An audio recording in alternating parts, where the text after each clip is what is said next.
Thank you madam. Thank you so much. ಯಥಾ ಪ್ರಕಾರ ನಾನು ಅದನ್ನೇ ಹೇಳಲಿಕ್ಕೆ ಇಷ್ಟಪಡ್ತೀನಿ. ಬಹಳ ವರ್ಷಗಳಿಂದ ಒಂದು ಸಾಸಿವೆ ಕಾಳಲ್ಲಿ ಒಂದು ಅಂಶದಷ್ಟು ನನಗೇನು ಜ್ಞಾನ ಇಲ್ಲ. ತುಂಬಾ ಚಿಕ್ಕವಳು, ಇನ್ನ ಕಲಿತಾ ಇರೋಳು. ಅದಕ್ಕೊಂದು ಒಳ್ಳೆಯ ಅವಕಾಶ ಮಾಡಿಕೊಡ್ತೀರಾ. ಸೊ ಅದಕ್ಕೆ ನಾನು ಯಾವಾಗ್ಲೂ ಆಭಾರಿಯಾಗಿರ್ತೀನಿ.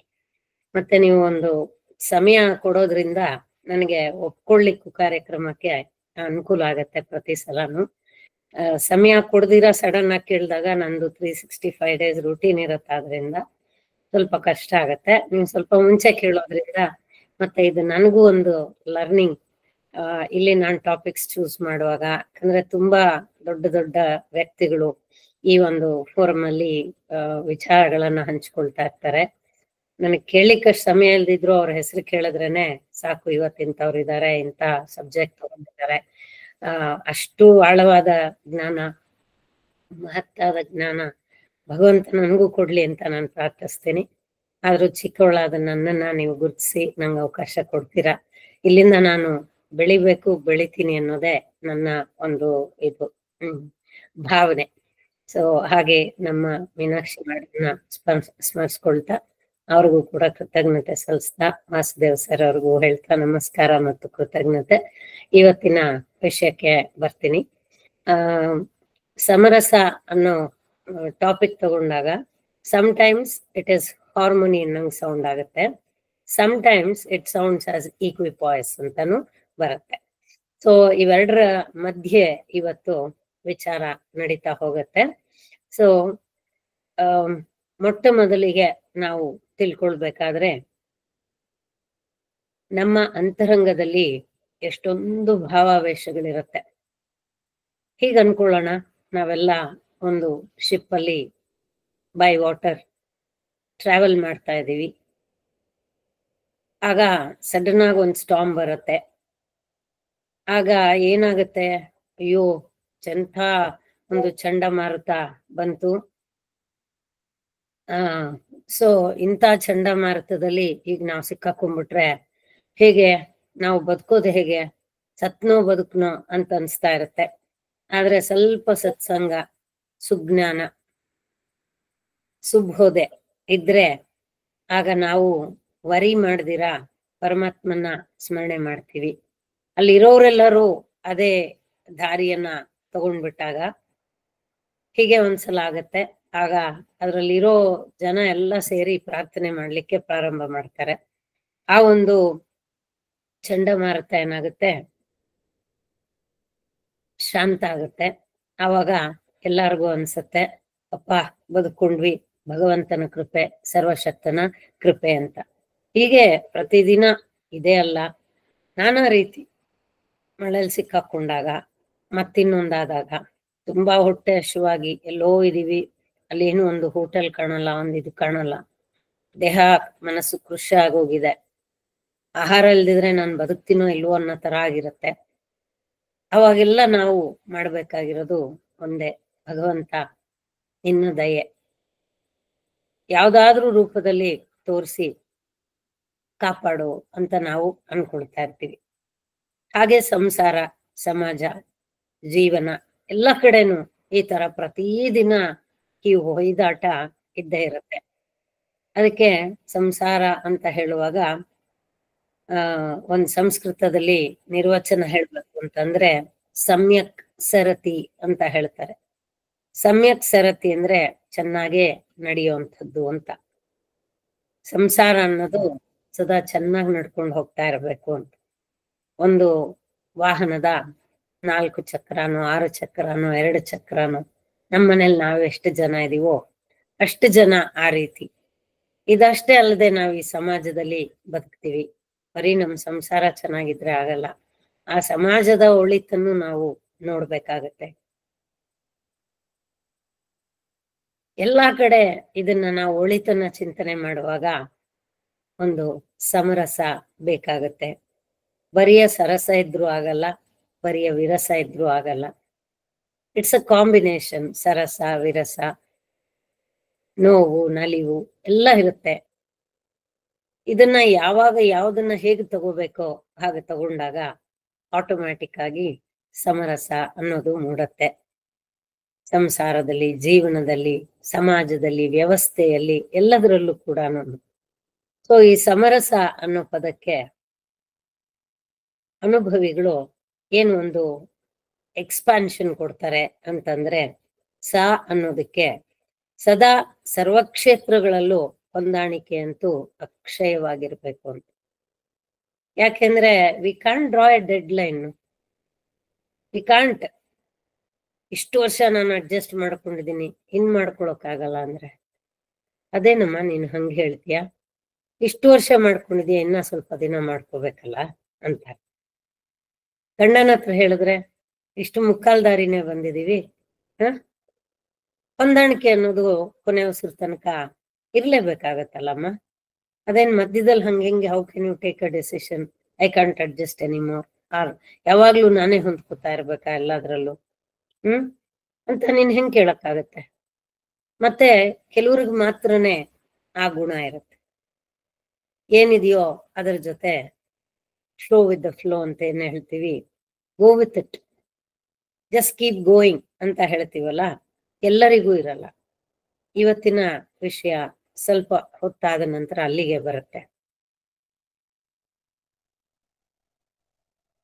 ಇದು ಜಾಸ್ತಿ ಇದ್ದಾಗ ಅಂಥವ್ರ ಗುಣ ಹೇಗಿರುತ್ತೆ, ಕಡಿಮೆ ಇದ್ದಾಗ ಹೆಂಗಿರುತ್ತೆ, ಸಮವಾಗಿದ್ದಾಗ ಹೆಂಗಿರುತ್ತೆ, ಯಾವ್ದು ಸೇಫ್ ನಮಗೆ, ಇದೆಲ್ಲ ನಾವು ತಿಳ್ಕೊಬೇಕಾಗತ್ತೆ. ಯಾಕೆ ಜೀವನದಲ್ಲಿ ಅನ್ಕೋತಾ ಇರ್ತೀವಿ, ಒಂದೇ ಮನೇಲಿ ಒಂದೇ ಕಡೆ ಹುಟ್ಟಿದೀವಿ, ಒಂದೇ ತರ ಬೆಳೆಸಿದಾರೆ ಅಪ್ಪ ಅಮ್ಮ, ಎಲ್ಲರಿಗೂ ಒಳ್ಳೇದೇ ಹೇಳಿ, ಆದ್ರೆ ಯಾಕೆ ಇವ್ರು ಹಿಂಗೆ ಅವ್ರ ಹಂಗೆ ಅಂತೆಲ್ಲ ಅನ್ಕೊಳ್ತಾ ಇರ್ತೀವಿ. ಅದಕ್ಕೆ ಸಕಾರ ಇದರಲ್ಲಿ ಏನ್ ಸೂಚಿಸುತ್ತೆ ಅಂತಂದ್ರೆ, ಸರ್ವಕ್ಷೇತ್ರಗಳಲ್ಲೂ ಹೊಂದಾಣಿಕೆ ಅಂತೂ ಸದಾ ಅಕ್ಷಯವಾಗ್ತಾನೆ ಇರ್ಬೇಕು.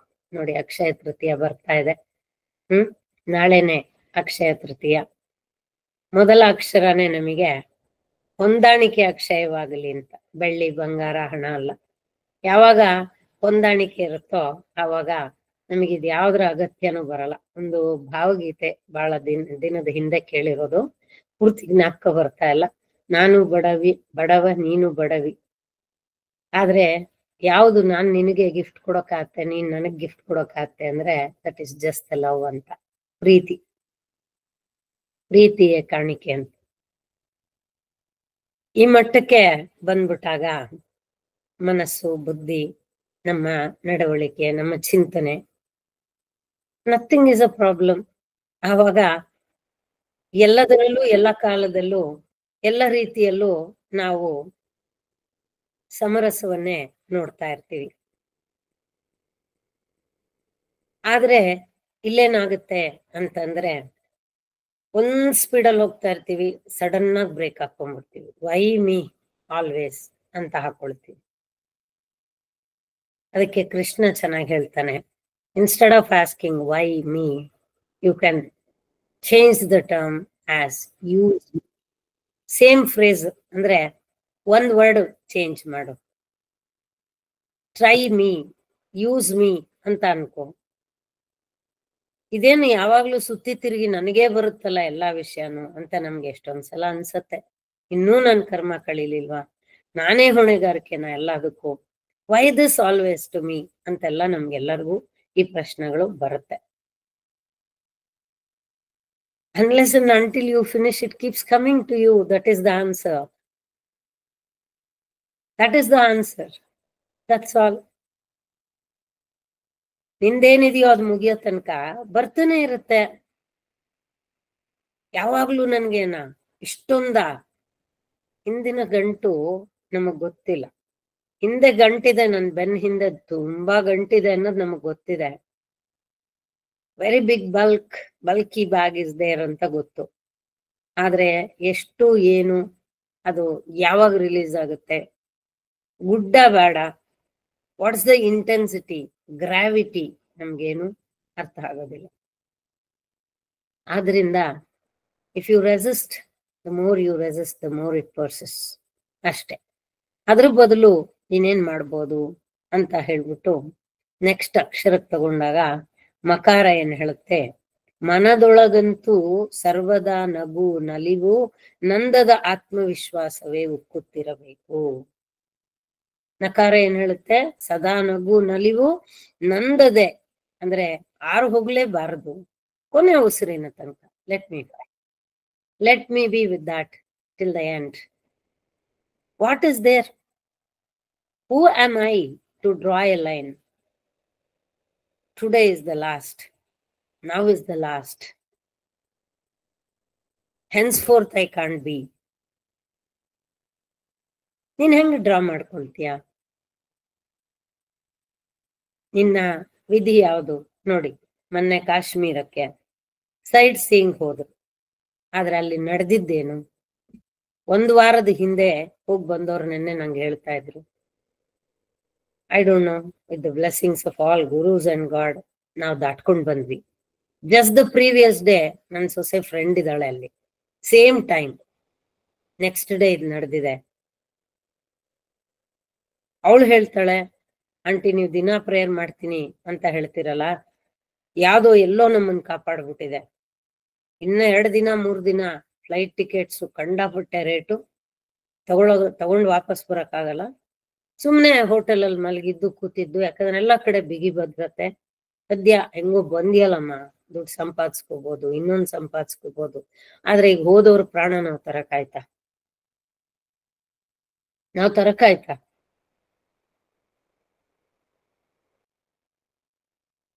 ಆದ್ರೆ ನಾವ್ ಹೇಳ್ಬಿಡ್ತೀವಿ ವಿಧಿ ವಿಲಾಸ.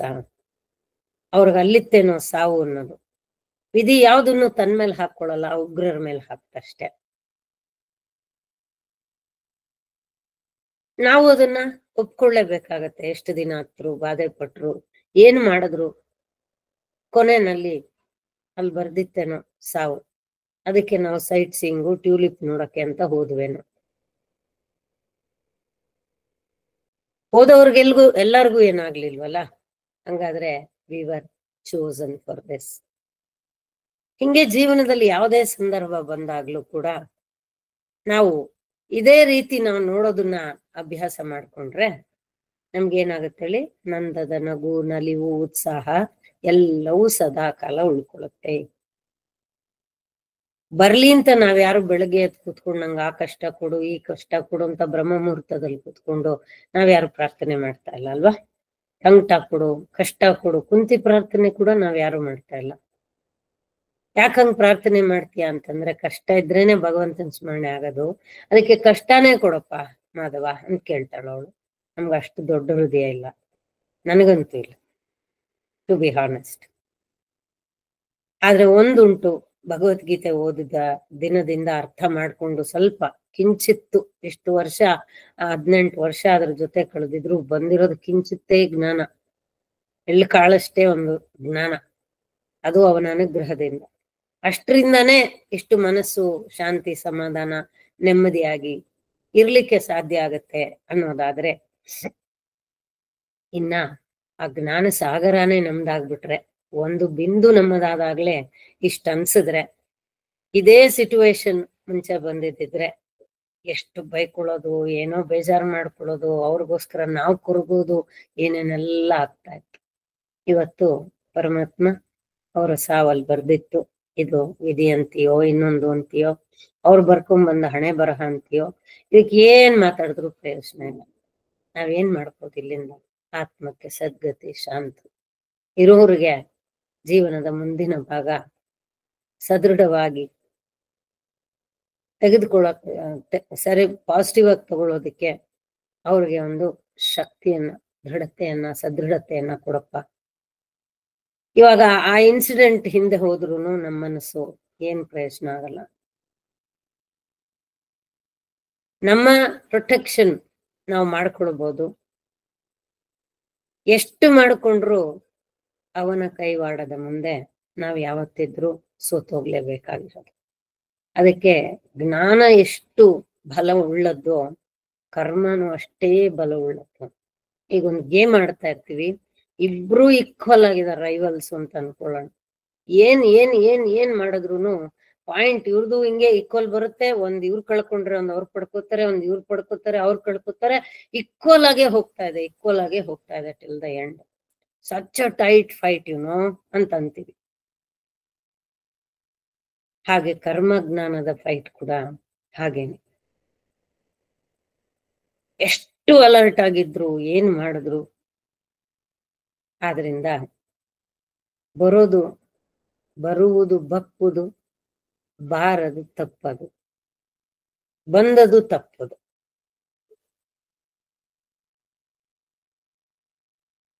ಬಾರದಿರುವುದು ಬರದಿರಬಹುದು ಅಲ್ವಾ, ಪಾಸಿಬಿಲಿಟೀಸ್ ಹೇಳ್ತಾ ಹೋಗ್ತಾರೆ. ಆದ್ರಿಂದ ಯಾವ್ದಕ್ಕೆಷ್ಟೋ ಅಷ್ಟೇ, ಏನೋ ಅದೇ. ನಾವೇನ್ ಮಾಡ್ಬೇಕು ಈ ಸಿಚುವೇಶನ್ಗೆ, ನಾವೇನ್ ಮಾಡ್ಬೇಕು, ಸದಾ ನಾವು ಚಿಂತನೆ ಮಾಡ್ಬೇಕಾಗಿರೋದು ಇಷ್ಟೇ. ಚಿಂತೆ ಮಾಡಿ ನಮ್ಗೆ ಏನು ಆಗ್ಬೇಕಾಗಿಲ್ಲ. ಯಾವ ವಿಷಯ ಜೀವನದಲ್ಲಿ ಬಂದಾಗ ಚಿಂತನೆ ಮಾಡಿದ್ರೆ ಅಲ್ಲಿಂದ ಹೊರಗೆ ಬರ್ಬೋದು, ದಾರಿ ಕಂಡುಕೊಂಡು. ಯಾರು ಚಿಂತನೆ ಮಾಡ್ತಾರೋ, ಮಾಡಿದ ಚಿಂತನೆಯ ಮಂಥನ ಮಾಡ್ತಾರೋ, ಆ ನಿಧಿಯ ಧ್ಯಾಸ ಮಾಡ್ತಾರೋ, ಧಾರಣೆ ಮಾಡ್ಕೊಳ್ತಾರೋ, ಅಂಥವ್ರನ್ನ ಪರಮಾತ್ಮ ತುಂಬಾ ಇಷ್ಟಪಡ್ತಾನೆ. Because that's the way. ಅಷ್ಟೇ. ಅದನ್ ಬಿಟ್ಟು ಅಳತಾ ನನಗೇನು ಮಾಡಕ್ಕೆ ಮನ್ಸಿಲ್ಲ, ನಾನ್ ಇನ್ನೇನು ಮಾಡೋದೇ ಇಲ್ಲ. ಅವ್ನು ಹೇಳ್ತಾನೆ, ಸೋಮಾರಿಗಳಿಗೆಲ್ಲ ನಾನ್ ಸುಮ್ನೆ ಅನುಗ್ರಹ ಕೊಡಕ್ ಆಗಲ್ಲ ಬಿಟ್ಟಿಯಾಗಿ, ನಾನು ಕೊಡೋದು ಇಲ್ಲ, ಅದ್ ನನ್ ಧರ್ಮನೂ ಅಲ್ಲ. ಹಂಗಾದ್ರೆ ಯಾವ್ದಕ್ಕೆ ಎಷ್ಟು ದಿನ ಅಳ್ತೀವಿ, ಎಷ್ಟು ಬೇಜಾರ್ ಮಾಡ್ಕೋತೀವಿ, ಎಷ್ಟು ಸಂಕಟ ಪಡ್ತೀವಿ? ಈ ತರ ಬುದ್ಧಿ ಹೇಳೋರ್ನ ನೋಡಿದಾಗ ಪರಮಹಂಸರನ್ನೇ ಬಿಡ್ಲಿಲ್ಲ, ಭಗವಂತನ್ನೇ ಬಿಡ್ಲಿಲ್ಲ. ರಾಮ ನೋಡ್ ತಗೊಂಡೋಗಿ ಸೀತನ್ ಬಿಟ್ಟುಬಿಟ್ಟ, ಯಾರ್ದೋ ಮಾತು ಕೇಳ್ಕೊಂಡು ಅವನು ಅಂದಿದ್ದಾಯ್ತು. ಪರಮಹಂಸರು ಹಿಂಗೆ ನಿರ್ಭಾವಿಗಳಾಗಿ ಮಾತಾಡೋರಂತ ಕೆಲವು ಸಲ, ಯಾಕೆಂದ್ರೆ ಅದು ಬುದ್ಧಿ ಕಲೀಲಿ ಅಂತ. ಎಷ್ಟೊಂದು ಸಲ ಒಳ್ಳೆ ತರ ಹೇಳಿ ಅವ್ರಿಗೆ ಅರ್ಥನೇ ಆಗ್ದಲೇ ಇದ್ದಾಗ ಒಂದೊಂದ್ಸಲ ಕಲ್ಬಂಡೆ ತರ ಮಾತಾಡೋರಂತೆ. ಆವಾಗ ನಿಮ್ಗೇನು ಭಾವನೆಗಳೇ ಇಲ್ವಾ, ನಿಮ್ಗೇನು ಜೀವನದಲ್ಲಿ ರಸನೇ ಇಲ್ವಾ, ನಮ್ ಕಷ್ಟ ನಿಮ್ಗೆ ಅರಿವಾಗಲ್ವಾ ಅಂತ ಕೇಳೋದು ಇತ್ತಂತೆ. ಆದ್ರೆ ಒಳಗೆ ಇವ್ರಿಗೆಲ್ಲ ಅರ್ಥ ಆಗ್ತಾ ಇದೆ, ಹೊರಗೆ ಹಿಂಗಿಲ್ದಲೇ ಇದ್ರೆ ಸಾಮ ದಾನ ಭೇದ ದಂಡ ಹೇಳ್ತಾರ ನೋಡಿ, ಹಂಗೆ ಈ ಮೆಥಡ್ ಇವಾಗ ನಾನು ಅಪ್ಲೈ ಮಾಡಿಲ್ಲ ಅಂದ್ರೆ ನಥಿಂಗ್ ಕ್ಯಾನ್ ಹ್ಯಾಪನ್ ಅಂತ ಗೊತ್ತಾದಾಗ್ಲೇ ಅವರು ಆ ಅಸ್ತ್ರವನ್ನ ಉಪಯೋಗಿಸಿರ್ತಾರೆ.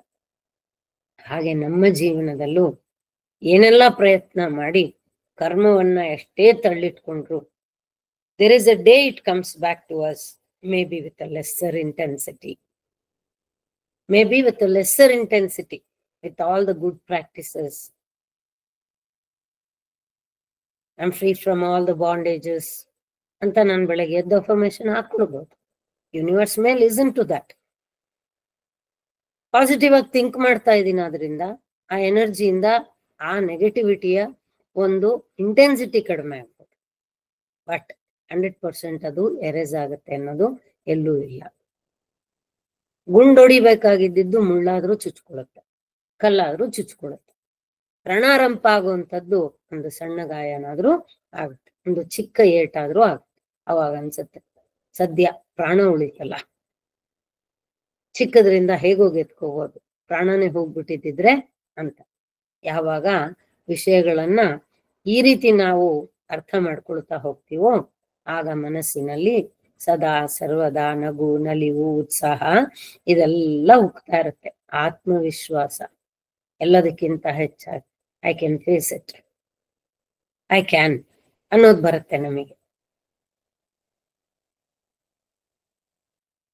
ಮತ್ತೆ ಜೀವನ ಅನ್ನೋದು ಸಮ ಆಯ್ತು, ರಸ. ಈಗ ನೆಕ್ಸ್ಟ್ ರಾ ಅಕ್ಷರಕ್ಕೆ ಏನ್ ಹೇಳ್ತಾರೆ ಅಂತಂದ್ರೆ, ರಗಳೆಯೇ ಆಗದಂತೆ ಕ್ಷಣ ಕ್ಷಣವು ರಂಜನೆಯೇ ಆಗಬೇಕು ಜೀವನ.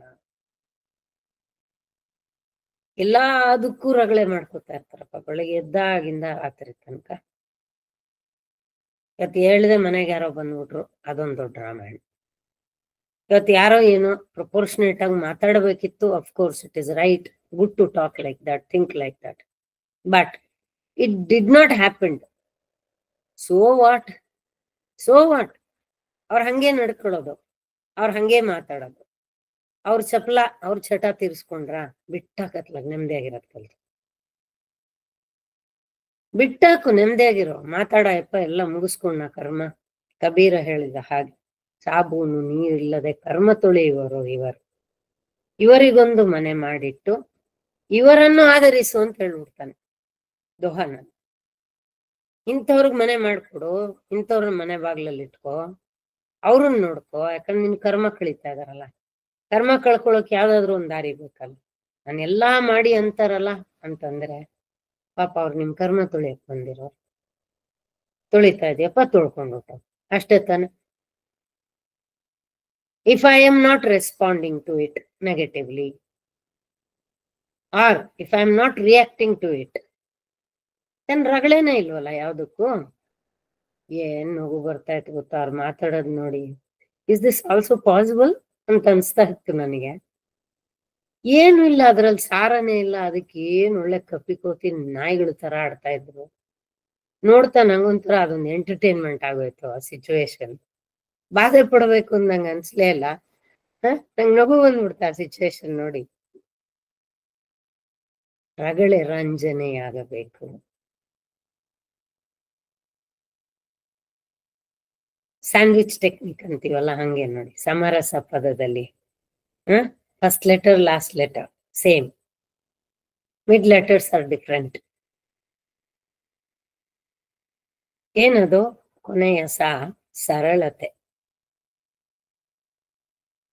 ಸರಳತೆನ ಇಟ್ಕೋ, ಅದರ ಜೊತೆ ಭಗವತ್ ಪ್ರಜ್ಞೆನ ಇಟ್ಕೋ ಸದಾ ಕಾಲ. ಅವ್ರ ದುಬಾರಿಯಾಗಿ ಮಾತಾಡ್ಲಿ, ಅವ್ರು ದುಬಾರಿಯಾಗಿ ನಡ್ಕೊಳ್ಳಿ, ಎದುರು ಮನುಷ್ಯ. This is not makeup of tea. ನೀನ್ ಆರಾಮಕ್ಕಿರಷ್ಟೆ.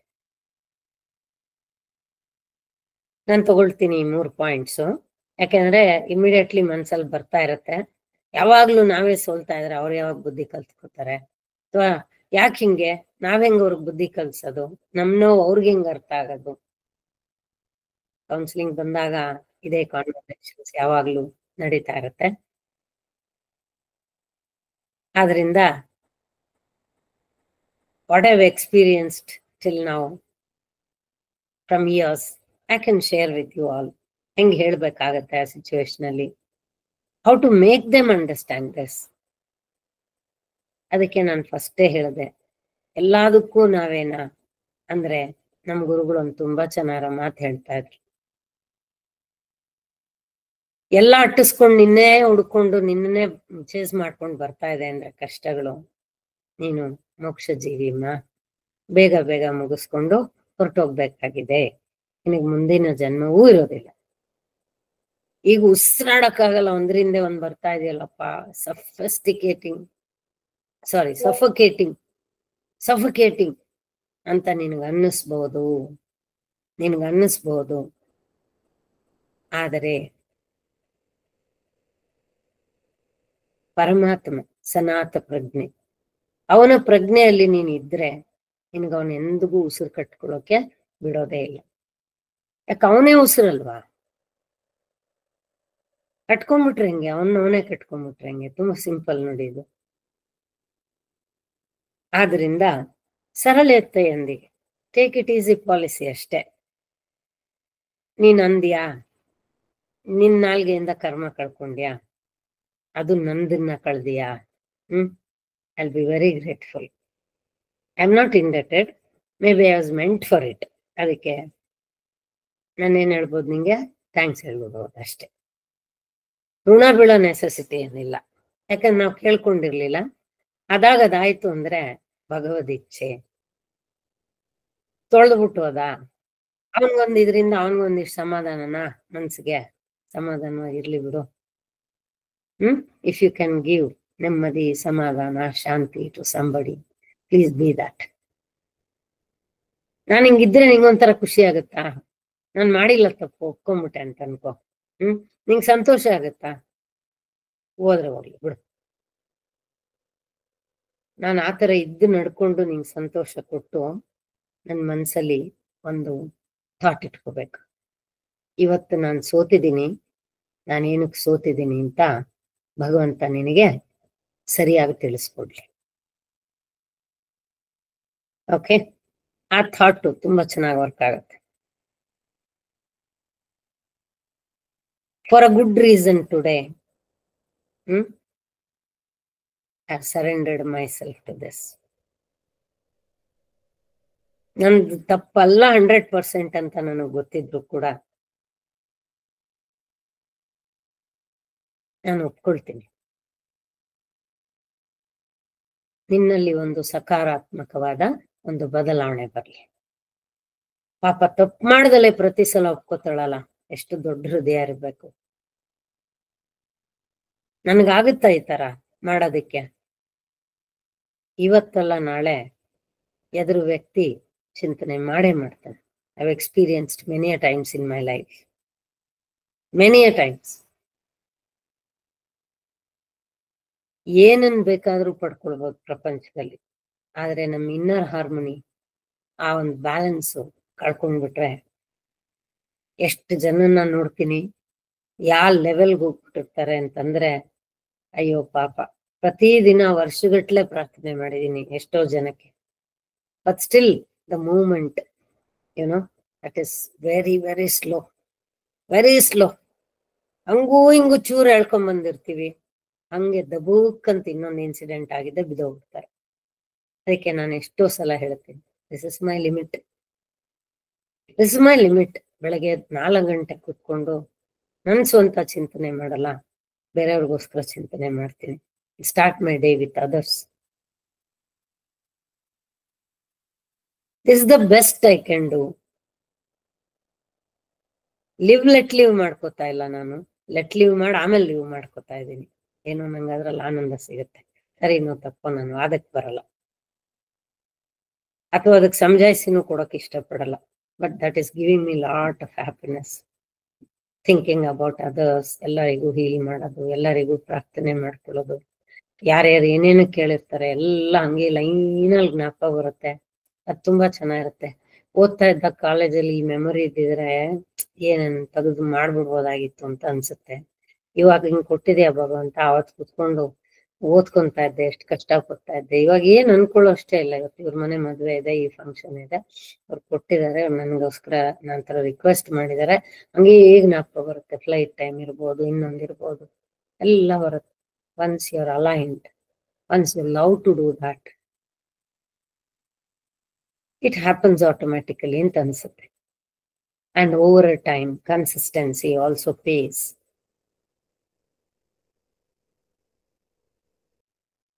ಎದುರು ಮನುಷ್ಯನ್ಗೆ ಅರ್ಥ ಆಗ್ದಲ್ಲ ಇದ್ರೆ ನಾನಾದ್ರೂ ಅರ್ಥ ಮಾಡ್ಕೊಳ್ಬೋದು. That is one way. ಚಾಕಚಕ್ಯತೆ ಇದ್ರೆ ಎದುರು ಮನುಷ್ಯನ್ಗೂ ಅರ್ಥ ಮಾಡಿಸ್ಬೋದು. ಇಲ್ಲ ಸಮಭಾವ ಇಟ್ಕೊಂಡು, ಅಂದ್ರೆ ನೀನು 50 ಮಾಡು, ನಾನು 50 ಮಾಡ್ತೀನಿ, 50-50 ಮಾಡ್ಕೊಳ್ಳೋಣ. ಈ 3 ಕಾಂಬಿನೇಷನ್ ಅಲ್ಲಿ ವರ್ಕ್ ಮಾಡಿ ನೋಡೋಣ, ಹೌ ಡಸ್ ದಿಸ್ ವರ್ಕ್ ಅಂತ ಹೇಳ್ಬಿಟ್ಟು. ಸರ್ವಜ್ಞನ ಪದಗಳು ಸಮರಸದ ಬಗ್ಗೆ ಏನ್ ಹೇಳುತ್ತವೆ ಅಂದ್ರೆ, ಬತ್ತಿ ಎಣ್ಣೆಗಳೆರಡು ಹೊತ್ತಿ ಬೆಳಗುವ ತೆರದಿ ಸತ್ಯ ನೀತಿಗಳು ಬೆಳಗಿಹವು, ಜೋಡಗಲೆ ಕತ್ತಲಿ ಜಗವು ಸರ್ವಜ್ಞ. ಬತ್ತಿ ಮತ್ತೆ ಎಣ್ಣೆ ಅನ್ನೋದು ಜೋಡಿ. ಇವೆರಡು ಜೊತೆಲಿದ್ರೆ ನೀವು ಒಂದು ಮ್ಯಾಚ್ ಸ್ಟಿಕ್ ತಗೊಂಡು ಹೊತ್ಸಿದ್ರೆ ಅದು ಬೆಳಗುವ ತೆರದಿ ಹೆಂಗ ಬೆಳಗುತ್ತೆ. ನಾನು ನಮ್ಮ ಗುರುಜಿಗೆ ಹೇಳ್ತಾ ಇರ್ತೀನಿ, ಗುರುಜಿ ನಾನು ಬೆಳಗ್ಗೆ ದೀಪ ಇಟ್ಟಿರ್ತೀನಿ ಗುರುಜಿ, ಹಾಕಿರೋದೆಲ್ಲ 2 ಸ್ಪೂನ್ ಎಣ್ಣೆನೋ ತುಪ್ಪನೋ ಏನಿರುತ್ತೋ ಅವತ್ತಿನ ಪೂಜೆಗೋ ಹೋಮಕ್ಕೋ, ಆ ದೀಪ 24 ಅವರ್ಸ್ಗೂ ಮೇಲೆ ಉರಿಯುತ್ತೆ ಗುರುಜಿ.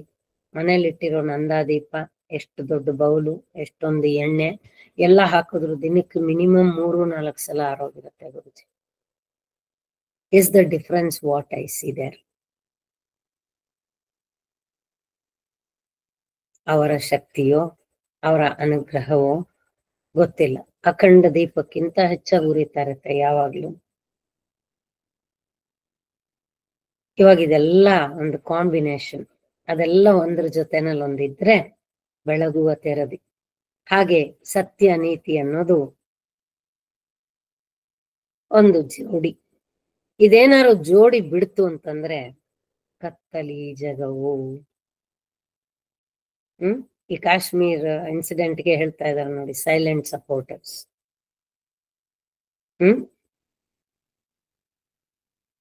ನಿಮ್ಮ ದೇಶದಲ್ಲೇ ಇದ್ದಾರೆ, ಅವ್ರನ್ನ ಹಿಡ್ಕೊಳ್ಳಿ, ನಮ್ಮನ್ನ ಯಾಕೆ ಹಿಡ್ಕೋತೀರಿ ಅಂತ ಕೇಳ್ತಾ ಇದಾರೆ ಅವರು. ಇಂಥವ್ರೆಲ್ಲ ಇರೋ ತನಕ ಬೆಳಕೆಲ್ಲಿರುತ್ತೆ, ಆನಂದ ಎಲ್ಲಿರುತ್ತೆ, ಸುಭಿಕ್ಷೆ ಎಲ್ಲಿರುತ್ತೆ. ನಮ್ಮ ದೇಶದಲ್ಲೇ ಇದ್ದು ನಮ್ಮ ದೇಶಕ್ಕೆ ನಾವು ದ್ರೋಹ ಬಗೆದ್ರೆ ಬರೀ ಇಂಡಿಪೆಂಡೆನ್ಸ್ ಡೇ ದಿನ ನ್ಯಾಷನಲ್ ಅಂತ ಮಾರಿಸ್ಬಿಟ್ಟು ಜನಗಣಮನ ಹೇಳ್ಬಿಟ್ರೆ, ಒಂದು ಸೆಲ್ಯೂಟ್ ಹೊಡೆದು ಬಿಟ್ರೆ ಏನ್ ಪ್ರಯೋಜನ? I don't like all this things. ಇದೆಯಾ ಸರಿಯಾಗಿರು, ಅದನ್ನೇನ್ ತೋರ್ಸ್ಕೊಳ್ಳೋದು? ಆವತ್ತಿನ ದಿನ ಮಾತ್ರ ತೋರ್ಸ್ಕೊಂಡ್ಬಿಟ್ಟು ಹ್ಯಾಪಿ ಬರ್ಡೇ ಅಂತ ಅವತ್ತು ಒಂದಿನ ಮಾತ್ರ ನಗ್ನಕೊಂಡಿದ್ದು ಬಿಟ್ಟು ಮಾರನೇ ದಿನದಿಂದ ಅದೇ ಗೂಳು ಅಂದ್ರೆ ಏನ್ ಹ್ಯಾಪಿ ಬರ್ಡೇ ಅದು? You can carry the same mood and mode for the whole year, what may come. ಸುಖದಲ್ಲೂ ಹಿಗ್ಗದೆ ದುಃಖದಲ್ಲೂ ಕುಗ್ಗದೆ ನೀನಿದ್ರೆ then that wish really makes sense. ಇವತ್ತು ಆನಿವರ್ಸರಿ ಅಲ್ವಾ, ಅದಕ್ಕೆ ಜಗಳಾಡಬಾರ್ದು ಅಂತ ತಡ್ಕೊಂಡಿದ್ದೇನೆ. ಮಾರನೇ ದಿನ ಸೇರ್ಸ್ಕೊಂಡು ಜಡಾಯಿಸ್ಬಿಡೋದು. What does that mean? What does that mean? ಜೀವನದಲ್ಲಿ ಸುಖ ಇದೆ, ದುಃಖ ಇದೆ, ಜಗಳ ಇದೆ, ಪ್ರೀತಿ ಇದೆ, ಎಲ್ಲ ಕಾಂಬಿನೇಷನ್ ಇದೆ, ಎಲ್ಲ ಇರುತ್ತೆ. It's okay, on any day it is okay. So far you are not living with it always. ಒಂದು ಚಿಕ್ಕ ವಿಷಯನ ಇಟ್ಕೊಂಡು ಜೀವನ ಪರ್ಯಂತ ಕೊರಗು, ಬೆಳಗಿನ ರಾತ್ರಿ ತನಕ ಜಡಾಯಿಸ್ತಾ ಇರೋ ಅದನ್ನೇ. You are not doing that. That is enough. That is enough. So ಅದಕ್ಕೆ ಇಲ್ಲಿ ಹೇಳ್ತಾನೆ, ಕತ್ತಲಿ ಜಗವು ಯಾವಾಗ ನಿಜವಾಗ್ಲೂ ಕತ್ತಲಾಗತ್ತೆ? ಸೂರ್ಯ ಚಂದ್ರ ಇಲ್ದಲೇ ಇದ್ರೆ ಅಲ್ಲ. ನಮ್ಮಲ್ಲಿ ಇಂತಹ ಬೇಕಾದ ಜೋಡಿ ಏನಿದೆ ಅದು ಕಳ್ಕೊಂಡಾಗ ಕತ್ತಲಾಗುತ್ತೆ ಈ ಜಗವು. ನನ್ನ ಮನಸ್ಸೇ ಒಂದು ಪ್ರಪಂಚ, ಇದೇ ಒಂದು ಜಗತ್ತು. Each one's mind is equal to a world. ಎಷ್ಟು ತರ ಚಿಂತೆ ಮಾಡ್ತಾರಮ್ಮ ಒಬ್ಬೊಬ್ರು ಒಂದೊಂಥರ. Just show one quarter glass of water. What's your opinion about this ಅಂತ ಕೇಳಿ. ಲೋಟ ನೋಡಿದ್ರು ಎಷ್ಟು ದೊಡ್ಡದು, ಎಷ್ಟು ನೀರಿಟ್ಟಿದ್ದಾರೆ, ಹಿಂಗ್ ಎತ್ಕೊಂಡ್ ಕುಡಿಬೇಕು. ಇನ್ನೊಬ್ರು ದಾಹ ಆಗಿದೆ, ಭಗವಂತನ ದಯೆ ಒಂದು ಗುಟಕ್ ನೀರಿದೆ. Each one's perception is different towards the same thing. It is all the perception, nothing else.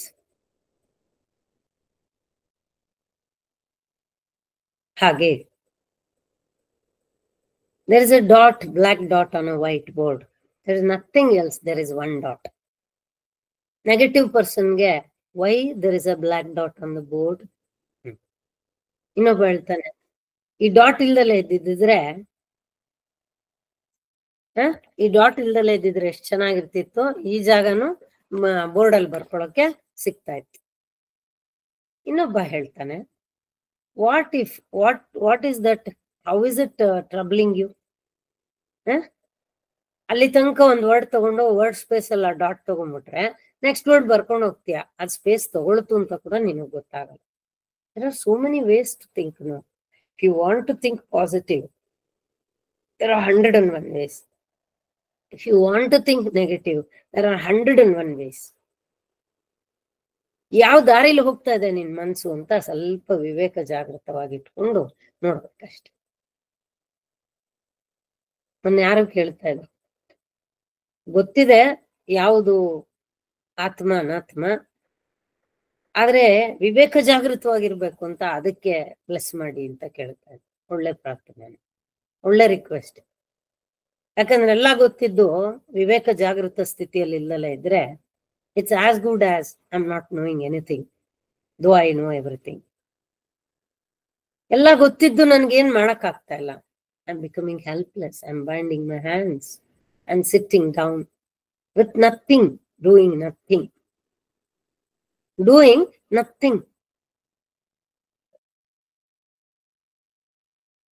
ಇನ್ನೊಂದು ಸರ್ವಜ್ಞನ ಪದ ಬರುತ್ತೆ, ವ್ಯಸನದಲ್ಲಿ ದೇಹವು ಮಸಣವನ್ನು ಕಾಣುವುದು, ವ್ಯಸನವನ್ನು ಬಿಟ್ಟು ಹಸನಾಗಿ ದುಡಿದರೆ ಅಶನ ವಸನಗಳು ಸರ್ವಜ್ಞ.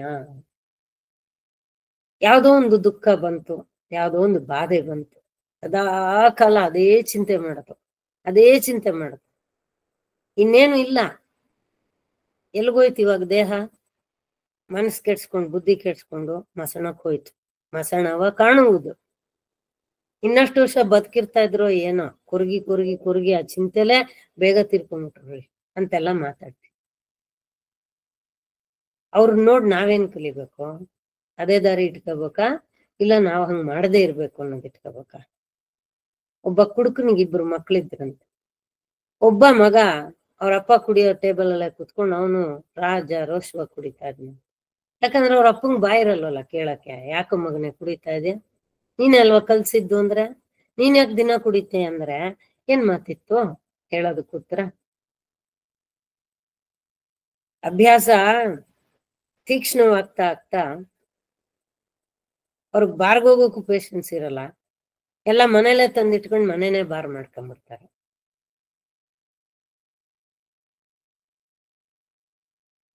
ಹೋಲ್ಸೇಲ್ ಅಲ್ಲಿ ತಂದಾಕೊಂತಾರೆ, ಸೇಲ್ ಇದ್ದಾಗ ತಂದಾಕೊಂತಾರೆ. ಅವಾಗ ಎಲ್ಲಿಟ್ಕೊಂತಾರೆ? ಮನೇಲಿ ಇಟ್ಕೊಂತಾರೆ. ಇದೇನು ಅಂತ ಮಕ್ಳು ಕೇಳ್ತಾರೆ. ಅವಾಗ ಹೇಳಲೇಬೇಕಾ? ಎಷ್ಟು ದಿನ ಸುಳ್ಳು ಹೇಳಿದ್ರು ಸುಳ್ಳನ್ನ ಎಷ್ಟು ಮುಚ್ಚಿಡ್ಲಿಕ್ಕೆ ಸಾಧ್ಯ? ಆಯ್ತು, ಇನ್ನೊಬ್ಬ ಮಗ ಇದ್ದ. ನಮ್ಮ ಅಪ್ಪ ಕೆಟ್ಟ ಇದನ್ ಮಾಡಿ, ನಾನು ಮಾತ್ರ ನಮ್ಮ ಅಪ್ಪನ ಹಣೆ ನನ್ನ ಕೊನೆ ಉಸಿರಿರೋ ತನಕ ನಾನು ಇದು ಮುಟ್ಟೋದು ಇಲ್ಲ, ನಂಗೆ ಈ ಸವಾಸನೂ ಬೇಡ, ನಾನು ಈ ತರ ನಮ್ಮ ಅಪ್ಪನ ತರ ಸಂಸಾರ ಹಾಳು ಮಾಡಲ್ಲ. ತನ್ನ ಬುದ್ಧಿ ಮನಸ್ಸನ್ನ ಹಾಳು ಮಾಡ್ಕೊಂಡ, ಆರೋಗ್ಯ ಹಾಳು ಮಾಡ್ಕೊಂಡ, ನಾನು ಎಂದಿಗೂ ಈ ಕೆಲಸ ಮಾಡಲ್ಲ ಅಂತ. ಇಬ್ರು ಆ ತಂದೆಗೆ ಹುಟ್ಟಿದ ಮಕ್ಕಳೇ. But it is all the way you see into it, your perception again. ಅದನ್ನ ನಾವು ಬದಲಾಯಿಸ್ಕೊಳ್ಬೇಕೇ ವಿನಃ, ಅದನ್ನ ನಾವು ಬದಲಾಯಿಸ್ಕೊಳ್ಬೇಕೇ ವಿನಃ ಬೇರೆ ಏನಮ್ಮ, ಬೇರೆ ಏನು ಅಂತ ನನಗ್ ಸ್ವಲ್ಪ ಹೇಳಿ. ಆ ವ್ಯಸನನ ಬಿಟ್ಟು ಇದನ್ನ ಹೆಂಗಪ್ಪ ನಾನು ಇದ್ ಮಾಡೋದು, ಇದರಿಂದ ದಾಟ್ಕೊಳ್ಳೋದು ಹೆಂಗೆ, ಹೇಗೆ ನಾನು ಒಳ್ಳೇದಾಗ್ಲಿ, ಇದರಿಂದ ಈ ಬಂಧನದಿಂದ ಹೆಂಗ್ ಬಿಡಿಸ್ಕೊಂಡು ಆಚೆಗೆ ಬರ್ಲಿ ಅಂತ ಯೋಚಿಸಿದ್ರೆ, ಅಶನವಸನಗಳು, ವಸ್ತ್ರ ಮತ್ತೆ ರೋಟಿ ಕಪ್ಪಡ ಮಕಾನ್ ಹೇಳ್ತಿರಲ್ಲ ಅದು. ಏನ್ ಮಾಡ್ತೀಯ? Do you want to be a part of the problem or do you want to become the part of the solution? Choice is yours. There are choices.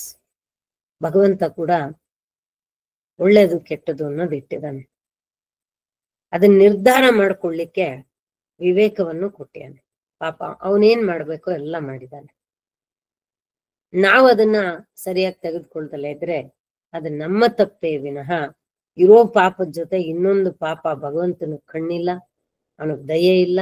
ಅವನ್ ಯಾಕೆ ಹಿಂಗ್ ಮಾಡಿಟ್ಟಿದ್ದಾನೆ, ಏನ್ ಸೃಷ್ಟಿ, ಅವನಿಗೇ ವಾಪಸ್ ಕ್ವಶನ್ಗಳು.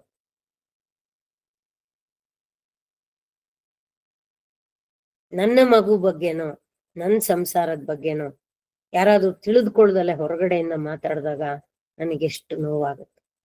How much effort I would have put towards all these things to correct, keep it in a right shape, give the best. But if it did not turn to that mark, am I the responsibility? Am I the person responsible for all these things? ಪ್ರಯತ್ನ ಮಾಡಿದೀನಿ ಅನ್ನೋ ಸಂತೋಷದಲ್ಲಿ ಬದುಕಬೇಕೇ ವಿನಃ ಪ್ರಯತ್ನ ಸಫಲವಾಗ್ಲಿಲ್ಲಲ್ಲ ಅನ್ನೋ ಬಾಧೆಯಲ್ಲಿ ಬದುಕಬಾರ್ದು. ಮಾಡ್ತಾನೆ ಇದೀನಿ, ಪ್ರಯತ್ನ ಮಾಡ್ತಾನೆ ಇರಿ, so that you will not have guilt, you will not have any fear. ಸಾಯುವಾಗ ಎಷ್ಟೋ ಜನ ಕೊರಗ್ತಾ ಇರ್ತಾರೆ, ನಾನು ಇನ್ನೇನಾರು ಮಾಡ್ಬೋದಿತ್ತು, ಇನ್ನೇನಾರು ಮತ್ತೆ ಬದುಕಿದ್ದಾಗ ಎಷ್ಟು ಜನ ಎಷ್ಟು ತರ ಹೇಳಿದ್ರು, ಕಿವಿನೇ ಅರಳಲಿಲ್ಲ, ಮನಸ್ಸೇ ಬರ್ಲಿಲ್ಲ, ಹೃದಯ ಅಂತೂ ತೆರ್ಕೊಳ್ಳೇ ಇಲ್ಲ. ಅದಕ್ಕೆ ಗರ್ಭದಿಂದಲೇ ಮಕ್ಕಳಿಗೆ ಒಂದು ಒಳ್ಳೆ ಸಂಸ್ಕಾರವನ್ನ ಕೊಟ್ಟಾಗ ಹೇಳ್ತಾರೆ, ಯಾವುದು 5 ಬಹಳ ದೊಡ್ಡ ಬಾಧೆಗಳು ಅದೆಲ್ಲವೂ ಕೂಡ ಗರ್ಭದಲ್ಲೇ ನಿರ್ಧಾರ ಆಗತ್ತಂತೆ. ಸಾವು, ವಿದ್ಯೆ, ಸೌಂದರ್ಯ, ಜ್ಞಾನ, ಅವನೆಷ್ಟು ವಿದ್ಯೆ ಪಡ್ಕೊಳ್ತಾನೆ, ಎಲ್ಲ ಮಗು ಗರ್ಭದಲ್ಲಿದ್ದಾಗ್ಲೇ ನಿರ್ಧಾರ ಆಗುತ್ತಂತೆ. ಇದೊಂದೇ ಸಮಯ ಅಂತೆ ಭಗವಂತ, ನಿನ್ ಮಗುಗೋಸ್ಕರ ಏನಾದ್ರೂ ಪ್ರಾರ್ಥನೆ ಮಾಡ್ಕೊ, ನಾನು ಅಸ್ತು ಅಂತೀನಿ. Because you are supporting my creation. You have taken the responsibility to take it forward. ನಾನು ಏನಾದ್ರೂ ನಿನಗೆ ಕೊಡ್ಬೇಕಲ್ಲ. ಸೊ ನೀನೇನು ಒಳ್ಳೇದು ಥಾಟ್ಫುಲ್ ಆಗಿ ನಿನ್ ಮಗು ಬಗ್ಗೆ ಕೇಳ್ಕೊಳ್ತೀಯ, ಅದು ಪ್ರಪಂಚಕ್ಕೆ, ಅವನ ವ್ಯಕ್ತಿತ್ವಕ್ಕೆ, ನಿಮ್ಮ ಕುಟುಂಬಕ್ಕೆ ಸಹಾಯ ಆಗುವಂಥದ್ದು ಒಳ್ಳೇದನ್ನೇನ್ ಕೇಳ್ಕೊತೀಯ, ಯಾವುದು ಶಾಶ್ವತವೋ ಅಂಥದನ್ನ ಕೇಳ್ಕೊಳ್ತೀಯ, ಆಗ ನಾನು ಖಂಡಿತವಾಗ್ಲೂ ಅಸ್ತು ಅಂತ ಹೇಳ್ತೀನಿ. You should know the way you should pray, what to pray ನಮಗ್ ಗೊತ್ತಿರಬೇಕು. ದೇವಕಿಯ ಪ್ರಾರ್ಥನೆಯೋ ಯಶೋದೆಯ ಪ್ರಾರ್ಥನೆಯೋ?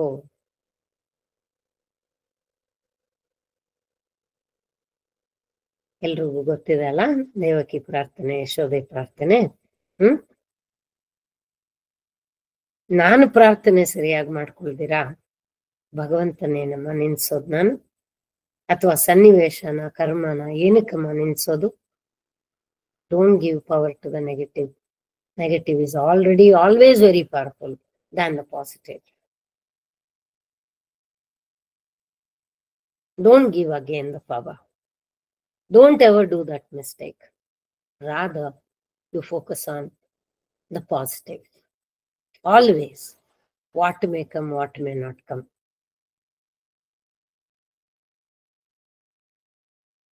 ನಾವು ಒಳ್ಳೆ ಚಿಂತನೆ ಮಾಡಿದ್ದು ನಮಗ್ ಸಕ್ಸಸ್ ಕೊಡದಲ್ಲ ಇದ್ರು ನೆಗೆಟಿವ್ ಎಫೆಕ್ಟ್ ಅಂತೂ ಯಾವತ್ತೂ ತಂದು ಕೊಡ್ಲಿಕ್ಕೆ ಸಾಧ್ಯ ಇಲ್ಲ. ಇಷ್ಟು ಮಾಡಿ ನನಗೇನೋ ಬಂತು, ಅಷ್ಟು ಕಷ್ಟ ಅದೆಲ್ಲ ಅಂತಂದ್ರೆ ನನ್ನ ಕರ್ಮ ಬಂಧನ ಇನ್ನೆಂಥದ್ದು, ನಾನು ಇನ್ನೆಷ್ಟು ಮಾಡಿದೀನಿ ಜನ್ಮಾಂತರಗಳಲ್ಲಿ, ಅದರ ಬಗ್ಗೆ ನಾನು ಶೋಧನೆ ಸಾಧನೆ ಮಾಡ್ಕೊಳ್ಬೇಕೇ ವಿನಃ ಬೇಡದ್ದರ ಬಗ್ಗೆ ನಾನು ಚಿಂತೆ ಮಾಡ್ಕೊಂಡು ಕೂತ್ಕೊಳ್ಳೋದು ಯಾವ ರೀತಿ ತರ ಈ ಮನುಷ್ಯ ಜನ್ಮಕ್ಕೆ? ಅದಕ್ಕೆ ಇಲ್ಲಿ ಹೇಳ್ತಾರೆ ಸಮರಸ ಅಂದಾಗ, ಇದು ಋಷಿಗಳ ಚಿಂತನೆ. ಹೇಗೆ ಅವರು ಯೋಚನೆ ಮಾಡ್ತಾ ಇದ್ರು ಪ್ರತಿಯೊಂದು ಸಮಸ್ಯೆಯ ಬಗ್ಗೆ, ಅವ್ರು ಏನ್ ಹೇಳಿದಾರೆ ಇದ್ರ ಬಗ್ಗೆ ಅಂತ.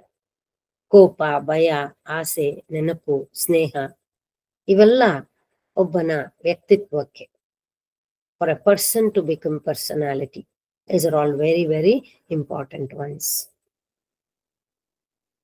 ಇದು ಒಳ್ಳೆ ಗುಣ ಆದ್ರೆ ಇದಕ್ಕೆ ಪರಸ್ಪರ ವಿರೋಧಾತ್ಮಕವಾದ ಗುಣಗಳನ್ನು ಇದ್ದೇ ಇರುತ್ತೆ. ತಾಳ್ಮೆಗೆ ಕೋಪ, ಭಯಕ್ಕೆ ಧೈರ್ಯ, ನೆನಪಿಗೆ ಮರುವು, ಎಲ್ಲದಕ್ಕೂ ಆಪೋಸಿಟ್ಸ್ ಇದೆ, ವಿರುದ್ಧಗಳಿದೆ. ಸುಖಕ್ಕೆ ದುಃಖ, ಶೀತಕ್ಕೆ ಉಷ್ಣ, ಲಾಭಕ್ಕೆ ಅಲಾಭ, ಜಯಕ್ಕೆ ಅಜಯ, ಯಾವುದಕ್ಕಿಲ್ಲ ಅಂತ ಹೇಳಿ. ಆದರೆ ಇವೆರಡರ ಮಧ್ಯೆ ಮನಸ್ಸಿಗೆ ನೆಮ್ಮದಿಯನ್ನ ಹೇಗೆ ತಂದ್ಕೊಳ್ಳೋದು? ಇದು ಫೈಟ್ ಆಗದಿರಾ ಲೈಟ್ ಆದರೆ ಜೀವನಕ್ಕೆ ಎಷ್ಟು ಚೆನ್ನಾಗಿರುತ್ತೆ. ಇವೆರಡು ಅಂಶಗಳ ಮಿಶ್ರಣ ಬಹುಮುಖ್ಯ. ನಂಗೆ ಈ ವಿಷಯ ಹೇಳುವಾಗ ಯಾವ ಮಿಶ್ರಣ ನಮ್ಗೆ ಹಿತ ತಂದು ಕೊಡುತ್ತೋ ಅದೇ ಸಮರಸದ ಮಿಶ್ರಣ. ನೋಡಿ, ನಾನು ಹೇಳ್ತಾ ಇರ್ತೀನಿ, for example, you need to have a cup of coffee. ಒಬ್ರಿಗೆ ಅದು ಸ್ಟ್ರಾಂಗ್ ಆಗಿರ್ಬೇಕು, ಒಬ್ರಿಗೆ ಲೈಟ್ ಆಗಿರ್ಬೇಕು, ಒಬ್ರಿಗೆ ತಣ್ಣಗೆ ಮಾಡ್ಕೊಂಡು ಎತ್ತಾಕೊಂಡು ಕುಡಿಬೇಕು, ಒಬ್ರಿಗೆ ಬಿಸಿಯಾಗಿ ಕುಡಿಬೇಕು, ಒಬ್ರಿಗೆ ಮಾಡ್ರೇಟ್ ಆಗಿರ್ಬೇಕು, ಒಬ್ರಿಗೆ ಸಕ್ಕರೆ ಇಲ್ಲ, ಒಬ್ರಿಗೆ ಸಕ್ಕರೆ ಕಡಿಮೆ, ಇನ್ನೊಬ್ರಿಗೆ ಸಕ್ಕರೆ ಜಾಸ್ತಿ. ಇವಾಗ ಆ ಸಕ್ಕರೆ ಹೀಗೆ ತಯಾರಾಗಿ ಅದು ಅವ್ರಿಗೆ ಹಿತ ಕೊಡ್ಬೇಕಾದ್ರೆ ಮನಸ್ಸಿಗೆ ಸಮಾಧಾನ ಆಯ್ತಪ್ಪ ಒಂದು ಲೋಟ ಕಾಫಿ ಕುಡಿದಿದ್ದಕ್ಕೆ ಅಂತ ಹಾಯ್ ಅಂತಾರಲ್ಲ, ಹಂಗಾಗ್ಬೇಕಾದ್ರೆ ಡಿಕಾಕ್ಷನ್ ಎಷ್ಟಾಗ್ತಿರೋ ಅಷ್ಟೇ ಹಾಲು ಹಾಕಕ್ ಸಾಧ್ಯನಾ? ಅಷ್ಟೇ ಸಕ್ಕರೆ ಹಾಕಕ್ಕಾಗತ್ತಾ? 30% ಮಾಡ್ತೀರಾ? 100 ಅಲ್ಲಿ 33 1/4 ಹಾಕರ ಮಾಡ್ತೀರಾ? 2 ಸ್ಪೂನ್ ಡಿಕಾಕ್ಷನ್, ಅರ್ಧ ಸ್ಪೂನ್ ಸಕ್ಕರೆ, ಮಿಕ್ಕಿರೋದೆಲ್ಲ ಹಾಲು. ಬಿಸಿ ಹೇಗ್ ಬೇಕೋ ಹಾಗೆ ಮಾಡ್ಕೊಳ್ತೀವಿ, ಯಾರಿಗೆ ಹೇಗ್ ಬೇಕೋ ಹಾಗೆ. ಇದು ಸಮರಸದ ಮಿಶ್ರಣ. ಆದ್ರೆ ಸಮರಸ ಅಂದ್ರೆ ಈಕ್ವಲ್ ಎಲ್ಲ ಅಂದ್ಬಿಟ್ಟು 33 ಚಿಲ್ಲರೆ ಭಾಗ ಹಾಕ್ಬಿಟ್ವಿ ಅಂತ ಅನ್ಕೊಳ್ಳೋಣ. ಅದು ಕಾಫಿ ಆಗುತ್ತಾ, ಏನಾಗುತ್ತ ಅದು?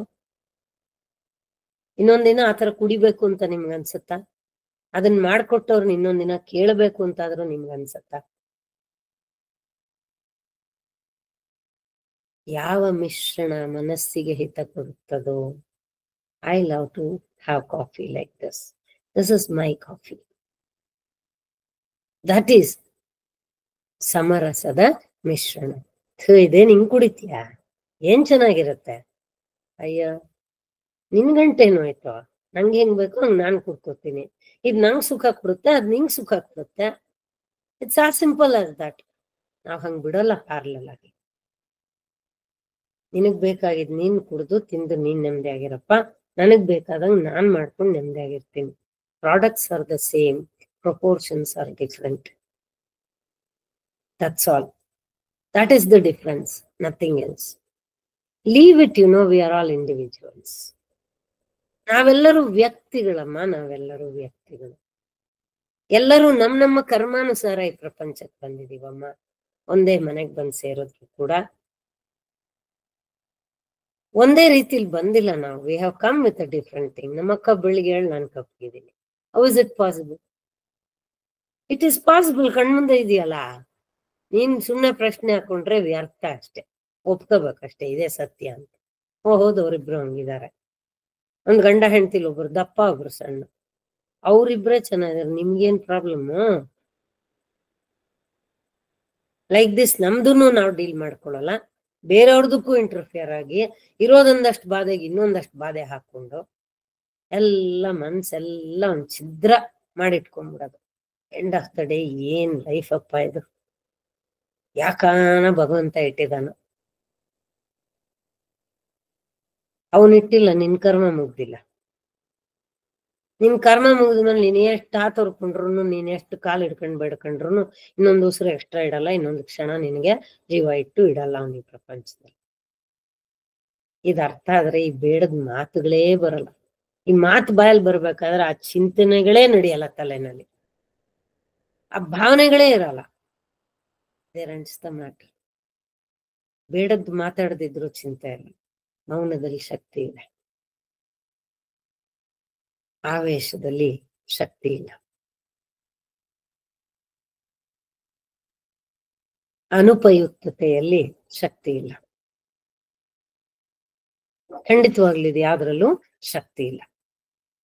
ಆದ್ರಿಂದ ಇಲ್ಲಿ ಹೇಳ್ತಾರೆ, ಬಿಸಿ ನೀರಿದೆ, ಬಾಯ್ಲರ್ ಸ್ವಿಚ್ ಹಾಕಿದೀರಾ, ಬಿಸಿ ನೀರ್ ಬಿಟ್ಕೊಂಡಿದೀರ. ನಮ್ಮ ಹದಕ್ ಅದನ್ನ ತಗೊಂಡ್ರೆ ನನಗ್ ಹಿಂಗಿಷ್ಟ, ನಿನಗ್ ಹಿಂಗಿಷ್ಟ. ಬಾಯ್ಲರ್ ತನ್ನ ಕೆಲಸ ಮಾಡಿದೆ, ಈಗ ನಿನ್ನ ಬುದ್ಧಿಯಿಂದ ನಿನಗ್ ಬೇಕಾಗಿರೋ ಕೆಲಸ ನೀನ್ ಮಾಡ್ಕೊ, ಆನಂದವನ್ನ ಹೊಂದ್ಕೊ, ಸಮರಸದಲ್ಲಿ ಜೀವನ ನಡೆಸ್ಕೊ. ಅದೇನು ಮೈಕೈ ನೋವು ಹೋಗುತ್ತಾ, ಹಂಗ್ ಸ್ನಾನ ಮಾಡ್ತೀಯ? ಅವ್ರಿಗೆ ಹಂಗೆ ಹೋಗುತ್ತೇನೋ, ನಿಮ್ಗೇನ್ ಪ್ರಾಬ್ಲಮ್ ಅದರಿಂದ? ಟೈಮ್ ಪಾಸ್ ಅಷ್ಟೇ, ಇದರಿಂದ ಏನ್ ಪ್ರಯೋಜನ ಇಲ್ಲ. ಉಪಯೋಗಿಸಲು ಹಿತಕರವಾಗಿದ್ದರೆ ಅದು ಹದವಾದ ನೀರು. ನನಗೆ ತುಂಬಾ ಕಂಫರ್ಟಬಲ್ ಅನ್ಸುತ್ತೆ ಅದು. ಈ ಹದ ಬರ್ಬೇಕಾದ್ರೆ ನೋಡಿ, ಬಿಸಿ ನೀರು ತಣ್ಣೀರು ಗುಣಗಳು ಬೇರೆ, ದೇ ಆರ್ ಜಸ್ಟ್ ಆಪೋಸಿಟ್ಸ್. ಆದ್ರೆ ಅವೆರಡಕ್ಕೆ ಯಾವ್ದಕ್ಕೆ ಎಷ್ಟು ಹಾಕಬೇಕು ಅಷ್ಟು ಸೊಗಸಾಗಿ ಸರಿಯಾದ ಪ್ರಮಾಣ ಸೇರಿಸ್ಕೊಂಡಾಗ ಸಮರಸದ ಮಿಶ್ರಣ ಆಯ್ತು. ಸಮರಸದ ಮಿಶ್ರಣ ಆಯ್ತು. ಅದಕ್ಕೆ ಕಗ್ಗದ ಒಂದು ಶ್ಲೋಕ ತಗೊಂಡಿಲ್ಲಿ ಹೇಳ್ತಾರೆ, ಕುದಿ ಹೆಚ್ಚೆ ವೆಗಟಹುದು, ಕಡಿಮೆ ಇದೆ ಹಸಿನಾತ, ಕದಡಲೊಡೆವುದು ಹಾಲು, ಸೂಕ್ಷ್ಮವದರ ಹದ, ಅದರ ಒಲೆ ಮನದ ಹದ, ಅದನೆಚ್ಚರದಿ ನೋಡು ಬದುಕು ಸೊಗ, ಹದದಿಂದ ಮಂಕುತಿಮ್ಮ. ಎಷ್ಟು ಚೆನ್ನಾಗಿ ಹೇಳಿದ್ರು ನೋಡಿ. ದಿನನಿತ್ಯದ ಎಕ್ಸಾಂಪಲ್. ಹಾಲು ಕಾಯಿಸ್ತಾ ಇದ್ದೀರಾ, ಉರಿ ಜಾಸ್ತಿ ಇಟ್ಬಿಟ್ರೆ ಬೇಗ ಆಗ್ಲಿ ಅಂತ ಏನ್ ಮಾಡ್ತದೋ, ಸೀದೋಗುತ್ತೆ. ಉರಿನೂ ಕಮ್ಮಿ ಇಟ್ಟಿದ್ದೀರಾ ಅಥವಾ ಬೇಗ ಕುತ ಕುತ ಅಂತ ಕುದಿಸ್ಬಿಟ್ಟಿದ್ದೀರಾ, ಹಸಿ ವಾಸನೆ ಹೋಗ್ಲಿಲ್ಲ. ಇನ್ನೊಂದೆರಡು ನಿಮಿಷ ಇರಬೇಕಾಗಿತ್ತು ಹಾಲು. ಹಾಗೆ ಸಿಮ್ಮಲ್ಲಿ ಇಟ್ಕೊಂಡು ನಿಧಾನಕ್ಕೆ ಕಾಯಿಸ್ಕೋಬೇಕಾಗಿತ್ತು. ಕಾಫಿಗೋ ಇನ್ನೊಂದಕ್ಕೂ ಹಾಕೊಂಡ್ರೇನು ಹಸಿ ವಾಸನೆ ಅಲ್ವಾ, ತರ ರುಚಿನೇ ಸರಿ ಅನ್ಸ್ತಾ ಇಲ್ಲ ಅಲ್ವಾ ಅಂತೀವಿ. ಹದ ನೋಡ್ಕೋಬೇಕಾಗಿತ್ತಲ್ವಾ. ಅದಕ್ಕೆ ಕುಡಿಲಿಕ್ಕಾಗ್ಲಿಲ್ಲ. ಹೆಚ್ಚಿಗೆ ಕದಡ್ತೀಯಾ, ಅದು ಒಡೆದೇ ಹೋಯ್ತು, ಉಪಯೋಗಕ್ಕೆ ಬರ್ಲಿಲ್ಲ ಪದಾರ್ಥ. ಮನಸ್ಸಿನ ಹದವು ಹಾಗೆಯೇ ಅತಿ ಸೂಕ್ಷ್ಮವಾದದ್ದು. ಅದನ್ನ ಹುಷಾರಾಗಿ ನೋಡಿ. ಈ ಹದವಾದ ಮನಸ್ಸು ಜೀವನಕ್ಕೆ ಸುಖ ನೀಡುವಂತಹದ್ದು. ಏನ್ ಕೊಡುತ್ತೆ ಈ ಹದವಾದ ಮನಸ್ಸು? ಜೀವನಕ್ಕೆ ಸುಖ ಕೊಡುತ್ತೆ. ಸ್ವಲ್ಪ ಆ ಕಡೆ ಗೆಜ್ಜೆ ಇಟ್ರು ಕಷ್ಟ, ಸ್ವಲ್ಪ ಈ ಕಡೆ ಗೆಜ್ಜೆ ಇಟ್ರು ಕಷ್ಟ. ಭಗವದ್ಗೀತೆಯಲ್ಲಿ 18 ಅಧ್ಯಾಯ. ಈ ಕಡೆ ಬಂದ್ರೆ ವಿಷಾದ, ಆ ಕಡೆ ಬಂದ್ರೆ ಮೋಕ್ಷ. 1:18. ಯಾವ ಕಡೆಗೆ ಹೋಗ್ತೀಯ ನೋಡಪ್ಪ? 18ಕ್ಕೆ ಹೋಗಿ ಮೋಕ್ಷ ಪಡ್ಕೋತೀಯೋ, 1ರಲ್ಲಿದ್ದು ವಿಷಾದದಲ್ಲೇ ಬದುಕ್ತೀಯೋ, ಅಥವಾ ವಿಷಾದವನ್ನ ಇದು ಯಾಕೆ ಬಂದಿದೆ ಅಂತ ಬುದ್ಧಿಮತ್ತೆಯಿಂದ ನೋಡಿ ಬಿಡಿಸ್ಕೊಂಡು ಜನ್ಮ ಸಾರ್ಥಕ ಮಾಡ್ಕೋತೀಯೋ, ಅವನಲ್ಲಿ ಯೋಗವನ್ನ ಪಡ್ಕೋತೀಯೋ? ದಯವಿಟ್ಟು ಯೋಚಿಸು. ಇದೇ ನಿನಗೆ ಕೊಟ್ಟಿರೋದು ಭಗವಂತ ವಿಶೇಷವಾದ ಶಕ್ತಿ. ಮನುಷ್ಯನಿಗೆ ಏನ್ ಕೊಟ್ಟಿಯಾನೆ ಭಗವಂತ? ಈ ವಿಶೇಷವಾದ ಶಕ್ತಿಯನ್ನ ಕೊಟ್ಟಿದ್ದಾನೆ. ಹಾಗೆ ಮುಂದುವರಿತಾ ವಿಚಾರದಲ್ಲಿ ಜೀವನದಲ್ಲಿ ಪ್ರೇಮ ಇದೆ, ವೈರತ್ವ ಇದೆ, ಸೌಮ್ಯತೆ ಇದೆ, ಕೋಲಾಹಲ ಇದೆ. ಎಲ್ಲವೂ ಏನ್ ಮಾಡುತ್ತೆ, ಒಂದೊಂದ್ಸಲ ಮಾನಸಿಕವಾಗಿ ಗೊಂದಲನ ಉಂಟು ಮಾಡ್ಬಿಡುತ್ತೆ. ಇದು ಯಾಕೆ ಹಿಂಗೆ, ಇದು ಯಾಕೆ ಇವ್ರು ಹಿಂಗೆ, ಇದು ಹಿಂಗೇನಾ, ಹಿಂಗೆ ಇದ್ರೆ ಮುಂದಕ್ಕೆ ಹಿಂಗೆ, ಗೊಂದಲ ಮನಸ್ಸಲ್ಲಿ ಹಿಂಗು ಒದ್ದಾಟ ಪರದಾಟ ಎಲ್ಲ ಆಗುತ್ತೆ. ಇನ್ನೊಂದು ಸಲ ಅದನ್ನ ಸಕಾರಾತ್ಮಕವಾದ ಚಿಂತನೆ, ಸರಿಯಾದ ದೃಷ್ಟಿಕೋನದಿಂದ ನಾವು ಅದನ್ನ ನೋಡಿದ್ರೆ, ಅಥವಾ ಈಗ ನೋಡ್ತಾ ಇರೋ ದೃಷ್ಟಿಕೋನವನ್ನ ಬದಲಾಯಿಸಿದ್ರೆ, ಆವಾಗ ಅದೇ ವಿಷಮ ಪರಿಸ್ಥಿತಿ, ಅದೇ ಕಷ್ಟ ನಮಗೆ ಮಾನಸಿಕವಾದ ಸುಭದ್ರತೆಯನ್ನ ಕೂಡ ಕೊಡ್ಬೋದು, ಸಮತೋಲನವನ್ನು ಕೊಡ್ಬೋದು. ಅದನ್ನೇ ನಕಾರಾತ್ಮಕವಾಗಿ ಚಿಂತನೆ ಮಾಡಿದ್ರೆ, ಭಯದಿಂದ ನೋಡಿದ್ರೆ, ಭಯ ಹುಟ್ಟಿಸ್ಕೊಂಡ್ಬಿಟ್ರೆ ಅದರಿಂದ ಆಗ ಇವೆಲ್ಲಾನು ಕಳ್ಕೊಳ್ಳಬಹುದು. ಅದಕ್ಕೆ ಇಲ್ಲಿ ಮತ್ತೊಂದು ಕಗ್ಗದ ಶ್ಲೋಕ ತಗೊಂಡು ನೋಡಿದಾಗ, ಪ್ರೇಮ ಬೀಜಗಳಿಹುದು ವೈರ ಬೀಜಗಳ ಒಲೆ, ಸೌಮ್ಯಮುಂ ಸಂಕ್ಷೋಭೆಯಂತೆ ಪ್ರಕೃತಿಯಲ್ಲಿ, ಭ್ರಾಮಕದ ಸೃಷ್ಟಿಯ ವಿಷಮ ಲಕ್ಷಣಗಳಲ್ಲಿ ಸಾಮರಸ್ಯವನರಸೋ ಮಂಕುತಿಮ್ಮ. ಅಂದ್ರೆ ಪ್ರಕೃತಿಯಲ್ಲಿ ದ್ವೇಷ, ಅಸೂಯೆ ಎರಡೂ ಇದೆ, ಪ್ರೀತಿ ಪ್ರೇಮದ ಬೀಜನೂ ಇದೆ, ಶಾಂತ ಸ್ವಭಾವ ಇರುವಂತೆ ಅಲ್ಲೋಲ ಕಲ್ಲೋಲಗಳೂ ಇದೆ. ಭ್ರಮೆಯುಂಟು ಮಾಡುವ ಈ ತರಹದ ಪ್ರತಿಕೂಲ ಲಕ್ಷಣಗಳು ಸೃಷ್ಟಿಯಲ್ಲಿರುವಾಗ ನಾವು ಅವುಗಳಲ್ಲಿ ಒಂದು ಹೊಂದಾಣಿಕೆಯನ್ನು ಹುಡುಕಬೇಕು. ಮಕ್ಳಿಗೆ ಸ್ವಲ್ಪ ಟೈಮ್ ಪಾಸ್ ಮಾಡ್ಸಕ್ಕೆ ಕೆಲವು ಪಿಕ್ಚರ್ಸ್ ಕೊಡ್ತೀವಿ. ಅದರಲ್ಲಿ 10ರಲ್ಲಿ 9 ಎಲ್ಲ ಮ್ಯಾಚ್ ಆಗೋ ತರದ್ದಿರುತ್ತೆ. Find the odd one out ಅಂತ ಹೇಳ್ತೀವಿ. ಒಂದೇ ಒಂದು ಸ್ವಲ್ಪ ಹೊಂದಾಣಿಕೆ ಇಲ್ದಲೇ ಇರೋದಿರುತ್ತೆ. ಆಯ್ತಾ? ಹಾಗೆ ನಾವು ಕೂಡ ಯಾವುದು ಸರಿ ಇದೆ, ಯಾವುದು ಸರಿ ಇಲ್ಲ, ಸರಿ ಇರೋದಕ್ಕೆ ನಾವೇನು ಶ್ರಮ ಬೀಳ್ಬೇಕಾಗಿಲ್ಲ. We just need to thank and be with it happily. 10ರಲ್ಲಿ 9 ಆಗಿದ್ದು ಒಂದು ಮಾತ್ರ ಸರಿ ಇಲ್ದಲೇ ಇದ್ರೆ, ಇರೋ ಬರೋ ಶಕ್ತಿಯೆಲ್ಲ ಅದಕ್ಕೆ ಉಪಯೋಗಿಸ್ಕೊಂಡು, ಬುದ್ಧಿಯನ್ನ ದೈಹಿಕ ಶಕ್ತಿಯನ್ನ ಉಪಯೋಗಿಸ್ಕೊಂಡು ಸಮಸ್ಯೆಯಿಂದ ಹೊರಗೆ ಬರಬೇಕೇ ವಿನಃ ಯಾಕೆಲ್ಲಾ ಕೊಟ್ಟು ಭಗವಂತ ಇದೊಂದು ಕೊಡ್ಲಿಲ್ಲ ಅಂತ ಚಿಂತೆ ಮಾಡ್ಕೋಬಾರ್ದು. This is what they try to say here. ಪ್ರತಿಯೊಂದರಲ್ಲೂ ಸಮರಸನ ಹೇಗ್ ತಂದ್ಕೊಳ್ಳಿ, ಹೇಗ್ ತಂದ್ಕೊಳ್ಳಿ, ಹೌ ಟು ಗೆಟ್ ಇಟ್, ಅದ್ರ ಬಗ್ಗೆ ನಮ್ಮ ಚಿಂತನೆ ನಡೀತಾ ಇರ್ಬೇಕೇ ವಿನಃ ಬೇರೆದ್ರ ಕಡೆಗಲ್ಲ. ನೋಡಿ, ಸಮರಸದ ಗರಿಮೆಯನ್ನ ಹೇಳುವಾಗ ಎಷ್ಟು ಚೆನ್ನಾಗಿ ಹೇಳ್ತಾರೆ. ಸಮರಸ ಮೆರೆಯಲು ಸರ್ವದಾ ಶಾಂತಿ, ಸಮರಸ ಅರಳಲು ಸರ್ವದಾ ಕಾಂತಿ, ಸಮರಸದಿಂದಲೇ ಬಾಳದು ಧನ್ಯ, ಸಮರಸ ಒಂದಿರೆ ಬದುಕೇ ಮಾನ್ಯ, ಸಮರಸ ವಿಜಯದ ಪುಣ್ಯದ ಹೂರಣ, ಸಮರಸವೆಂದಿಗೂ ನಲಿವಿನ ಹೂರಣ ಅಥವಾ ನಲಿವಿನ ತೋರಣ, ಸಮರಸ ಸಂತಸದ ಸವಿನೋಟ, ಸಮರಸ ಅನುದಿನ ಮರೆಯದ ಪಾಠ, ಸಮರಸ ಸಾಧನೆಯ ಒಳಗುಟ್ಟು, ಸಮರಸ ಶೋಧನೆಯ ಬಲ ಜುಟ್ಟು, ಸಮರಸ ಬದುಕಿನ ಭವ್ಯ ಕಿರೀಟ, ಸಮರಸ ಬಾಳಿನ ದಿವ್ಯ ಪರಿಪಾಠ, ಸಮರಸ ಚತುರತೆ ಅಂದದ ಆಸ್ತಿ, ಸಮರಸ ವಿಶಾಲತೆ ಸೊಬಗಿನ ಆಸ್ತಿ. ನೋಡಿ, ಅದರ ಗರಿಮೆನ ಹೇಗೆ ಕೊಂಡಾಡ್ತಾರೆ ಅನುಭವಿಗಳು. ಇದಕ್ಕಿಷ್ಟು ಶಕ್ತಿ ಇದೆ ನೋಡೋ, ಸಮರಸ ಇದ್ರೆ ನಿಮ್ಗೆ ಏನೇನಾಗತ್ತೆ ಜೀವನದಲ್ಲಿ ಅಂತ ಇಲ್ಲಿ ಹೇಳ್ತಾ ಇದಾರಲ್ವಾ. ಇನ್ ಈ ಕಡೆ ಯಾಕೆ ದೃಷ್ಟಿ ಹಾಯಿಸ್ಬಾರ್ದು.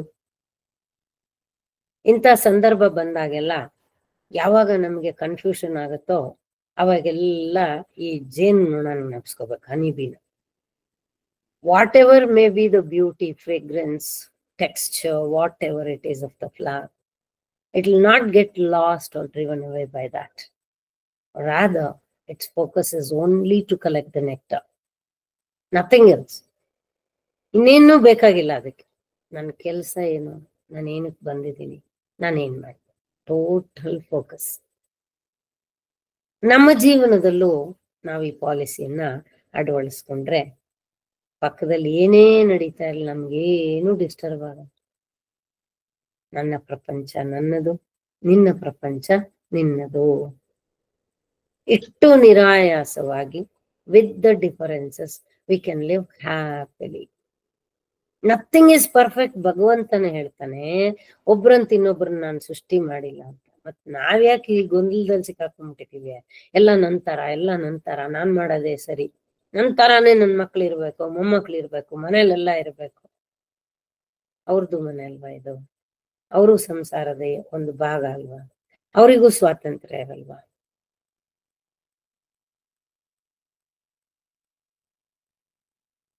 ಒಬ್ರಿಗೆ ಯಾವ್ದು ಸತ್ಯ ಅನ್ಸುತ್ತೋ ಎಲ್ಲರಿಗೂ ಅದೇ ಸತ್ಯ ಅಂತ ಅನ್ಸೋದಿಲ್ವಲ್ಲ.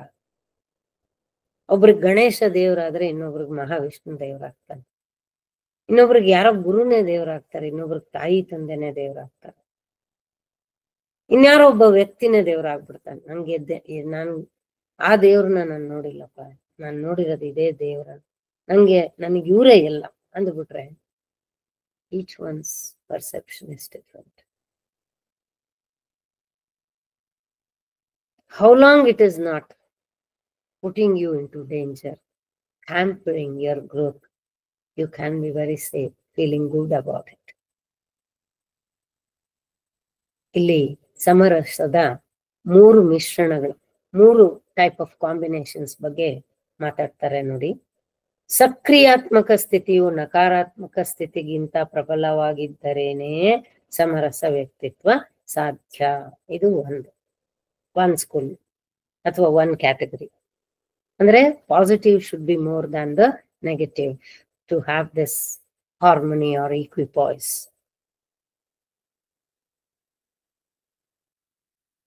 ಇನ್ನು ಕೆಲವು ಕಡೆ ಏನಾಗುತ್ತೆ, this combination will be reverse. ನಕಾರಾತ್ಮಕತೆ ಹೆಚ್ಚಾಗಿದ್ದು ಸಕಾರಾತ್ಮಕತೆ ಕಡಿಮೆ ಆಗುತ್ತೆ. ಒಬ್ಬ ವ್ಯಕ್ತಿನಲ್ಲಿ ನೆಗೆಟಿವಿಟಿ ಜಾಸ್ತಿ ಇದ್ದು ಪಾಸಿಟಿವಿಟಿ ಕಡಿಮೆ ಇದ್ರೆ, what are the possibilities, probable causes or consequences ಏನು ನೋಡಿದಾಗ ವಿಶ್ಲೇಷಣೆ ಮಾಡೋಣ, ಆವಾಗಲೇ ನಮಗ್ ಗೊತ್ತಾಗೋದು. ಯಾಕೆ ನೆಗೆಟಿವ್ನ ಬಿಟ್ಟು ಬಿಡಿ, ಪಾಸಿಟಿವ್ ಮಾಡ್ಕೊಳ್ಳಿ, ಅದಕ್ಕೆ ಬೇಕಾದ ಒಂದು ಪ್ರಯತ್ನವನ್ನ ಮಾಡಿ ತಿಳಿದವರ ಒಂದು ಮಾರ್ಗದರ್ಶನ ತಗೊಳ್ಳಿ, ಶಾಸ್ತ್ರ ಗ್ರಂಥಗಳನ್ನ ಓದ್ಕೊಳ್ಳಿ.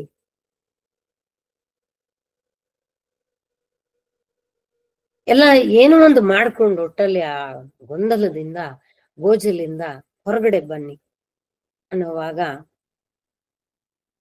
ಒಬ್ಬ ನಕಾರಾತ್ಮಕ ವ್ಯಕ್ತಿಗೆ ಬಾಹುಬಲ ಮುಖ್ಯನಂತೆ. ಅವನಿಗೆ he trusts on his physical strength, he trusts on it. ಬಾಹುಬಲನೇ ಅವನ ಧರ್ಮ, ಬಾಹುಬಲ ಪ್ರಯೋಗನೇ ಅವನಿಗೆ ಸರಿಯಾದ ದಾರಿ. ಅವನಿಗೆ ಕಾನೂನಿಲ್ಲ, ಕಟ್ಟಲೆ ಇಲ್ಲ, ಎಲ್ಲಾದ್ರ ಬಗ್ಗೆ ತಿರಸ್ಕಾರ. ಇವನು ಹೆಂಗಿದಾನಪ್ಪ ಈ ವ್ಯಕ್ತಿ ಅಂತ ಅಂದ್ರೆ, ಯಾಕೆ ಹಿಂಗಿದಾನಪ್ಪ ಅಂತ ಅಂದ್ರೆ, ಅಂತವ್ರೆ ಅಲ್ವಾ ಲಾಂಗು ಮಚ್ಚು ಎಲ್ಲ ತಗೊಳ್ಳೋದು. ಅನ್ಯಾಯ ನೀನೇನ್ ಮಾಡ್ದೆ, ಯಾತಕ್ಕೆ ನಿನ್ಗೆ ಯಾರೋ ಬಂದ್ ಬುದ್ಧಿ ಹೇಳಿದ್ರು ಅಂತ ಅನ್ನೋಷ್ಟು ಓಪನ್ನೆಸ್ ಇಲ್ದಲೇ ಇದ್ರೆ ನಿನ್ನಲ್ಲಿ, ಅದನ್ನ ತಿಳ್ಕೊಳ್ಳೋ ಅಷ್ಟು ನಿನಗೆ ಸಮಾಧಾನ ಇಲ್ದಲೇ ಇದ್ರೆ, ನೀನು ನನಗೆ ಈ ವಿಷಯ ಹೇಳಕ್ ಬರ್ತೀಯಾ, ಇರು ನಾನ್ ನಿನಗ್ ತೋರಿಸ್ತೀನಿ ಅಂತ ಅಂದ್ರೆ, ಇವತ್ತೇನ್ ನಡೀತಾ ಇದೆ ನಮ್ ಸುತ್ತಮುತ್ತ ಅದೇ ಮುಂದುವರ್ಕೊಂಡು ಹೋಗುತ್ತೆ ವಿನಃ ಅವರಂತೆ ನಾವು ಆಗಿ ಅದ್ರಲ್ಲಿ ಪಾತ್ರ ವಹಿಸ್ತೀವಿ ವಿನಃ we can't bring any difference, healthy difference. So ಕಗ್ಗದ ಒಂದು ಶ್ಲೋಕ ಹೇಳುತ್ತೆ ನೋಡಿ, ಎಷ್ಟು ಚೆನ್ನಾಗಿದೆ ಈ ಶ್ಲೋಕ ಅಂತಂದ್ರೆ, ಕನಲ್ದ ಹುಲಿ ಕೆರಳ್ದ ಹರಿ ಮುಳ್ಕರಡಿ ಛಲನಾಗ ಅಣಕು ಕಪ್ಪಿ ಸೀಳ್ನಾಯಿ ಮೊದಲಾದ ಮೃಗದ ಸೆಣಸು ಮುಸುಡಿಯ ಘೋರ ದೃಷ್ಟ ಚೇಷ್ಟೆಗಳೆಲ್ಲ ಒಣಗಿಹುದು ನರಮನದಿ ಮಂಕುತಿಮ್ಮ. ಅಂದ್ರೆ ಇದು ಹಳಗನ್ನಡ. ನಮ್ ಅರ್ಥ ನೋಡಿದ್ರೆ, ಕೋಪಗೊಂಡ ಹುಲಿ, ಕೆರಳಿದ ಸಿಂಹ, ಮುಳ್ಳು ಕರಡಿ, ಹಠದ ನಾಗರ ಹಾವು, ಎಲ್ಲರನ್ನೂ ಅಣುಕಿಸುವ ಕಪಿ, ಕಂಡವರನ್ನು ಹಿಡಿದು ತುಂಡು ತುಂಡು ಮಾಡುವ ಬೇಟೆ ನಾಯಿ ಇತ್ಯಾದಿ ಮೃಗಗಳ ಜಗಳವಾಡುವ ಮುಖಗಳ ಭಯಂಕರವಾದ ಕೆಟ್ಟ ಆಟಗಳೆಲ್ಲವೂ ಮನುಷ್ಯನ ಮನಸ್ಸಿನಲ್ಲಿ ಕವಿತುಕೊಂಡಿವೆ. ಸೋಪಿಟಿಂಗ್ ಅಲ್ಲ, ಅದಕ್ಕೂ ಒಂದೊಂದು ಕೆಟ್ಟ ಗುಣ ಇದೆ. ಆದ್ರೆ ಮನುಷ್ಯ is having all these things. ಇದಕ್ಕಿಂತ ಒಬ್ಬ ಮನುಷ್ಯನ ವರ್ಣನೆ ಬೇಕಾ? ಯಾವ್ಯಾವ ಸರ್ಕಮ್ಸ್ಟೆನ್ಸ್ ಅಲ್ಲಿ, ಸಿಟುವೇಶನ್ ಅಲ್ಲಿ ನೀನು ಯಾವ್ಯಾವ ತರ ಬಿಹೇವ್ ಮಾಡಿರ್ತೀಯ ಅಂದಾಗ, ನೀನು ಕೋಪಗೊಂಡ ಹುಲಿನ, ಕೆರಳಿದ ಸಿಂಹನ, ಮುಳ್ಳು ಕರಡಿನ, ಹಠದ ನಾಗರ ಹಾವ, ಎಲ್ಲರನ್ನ ಅಣಕಿಸುವಂತ ಕಪಿನ, ಕಂಡವರನ್ನ ಹಿಡಿದು ತುಂಡು ತುಂಡು ಮಾಡೋ ಬೇಟೆ ನಾಯಿನ, ಯಾವ್ಯಾವ ಸಂದರ್ಭದಲ್ಲಿ ನೀನು ಯಾವ್ಯಾವ ತರ ನಡ್ಕೊಂಡಿರ್ತೀಯೋ ಇಟ್ ಡಿಪೆಂಡ್ಸ್. ಇದಕ್ಕಿಂತ ಮನುಷ್ಯನ ವರ್ಣನೆ ಬೇಕಾ? Who is a human being, who is a man?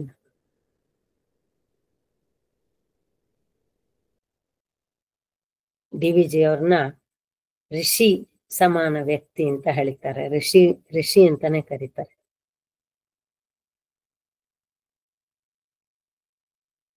ಅವರ ಒಂದು ಅಭಿವ್ಯಕ್ತಿ ಈ ಶ್ಲೋಕ. ಅವ್ರೇನ್ ಕಂಡಿದ್ರು, ಅವ್ರಿಗೇನ್ ಅನ್ಸಿತ್ತು, ಅದನ್ನ ಅವ್ರು ನಮ್ ಜೊತೆ ಹಂಚ್ಕೊಂಡಿದ್ದಾರೆ. ನಿಧಾನ ಕೂತ್ಕೋಬೇಕು, ಯೋಚನೆ ಮಾಡಬೇಕು. ಆಹಾಹಾ ಅಂದ್ಬಿಟ್ರೆ ಏನ್ ಪ್ರಯೋಜನ? ಹಠದ ನಾಗರ ಹಾವು, ನಾನೀ ಹಠ ಬಿಡೋದಿಲ್ಲ, ಜೀವನ ಪರ್ಯಂತ ಬಿಡೋದಿಲ್ಲ. ಒಂದ್ ಹಾಡಲ್ ಬರುತ್ತೆ ನೋಡಿ, ಹಾವಿನ ದ್ವೇಷ 12 ವರ್ಷ, ನನ್ನ ರೋಷ 100 ವರುಷ. ಅಂದ್ರೆ ಈ ಜನ್ಮ ರೋಷ ತೀರ್ಸ್ಕೊಳಕ್ ಬಂದ್ಯಾ, ದ್ವೇಷ ತೀರ್ಸ್ಕೊಳಕ್ ಬಂದ್ಯಾ? ಏನ್ ಸಿಗುತ್ತೆ ಇದರಿಂದ ನಿಂಗೆ? What you get out of this?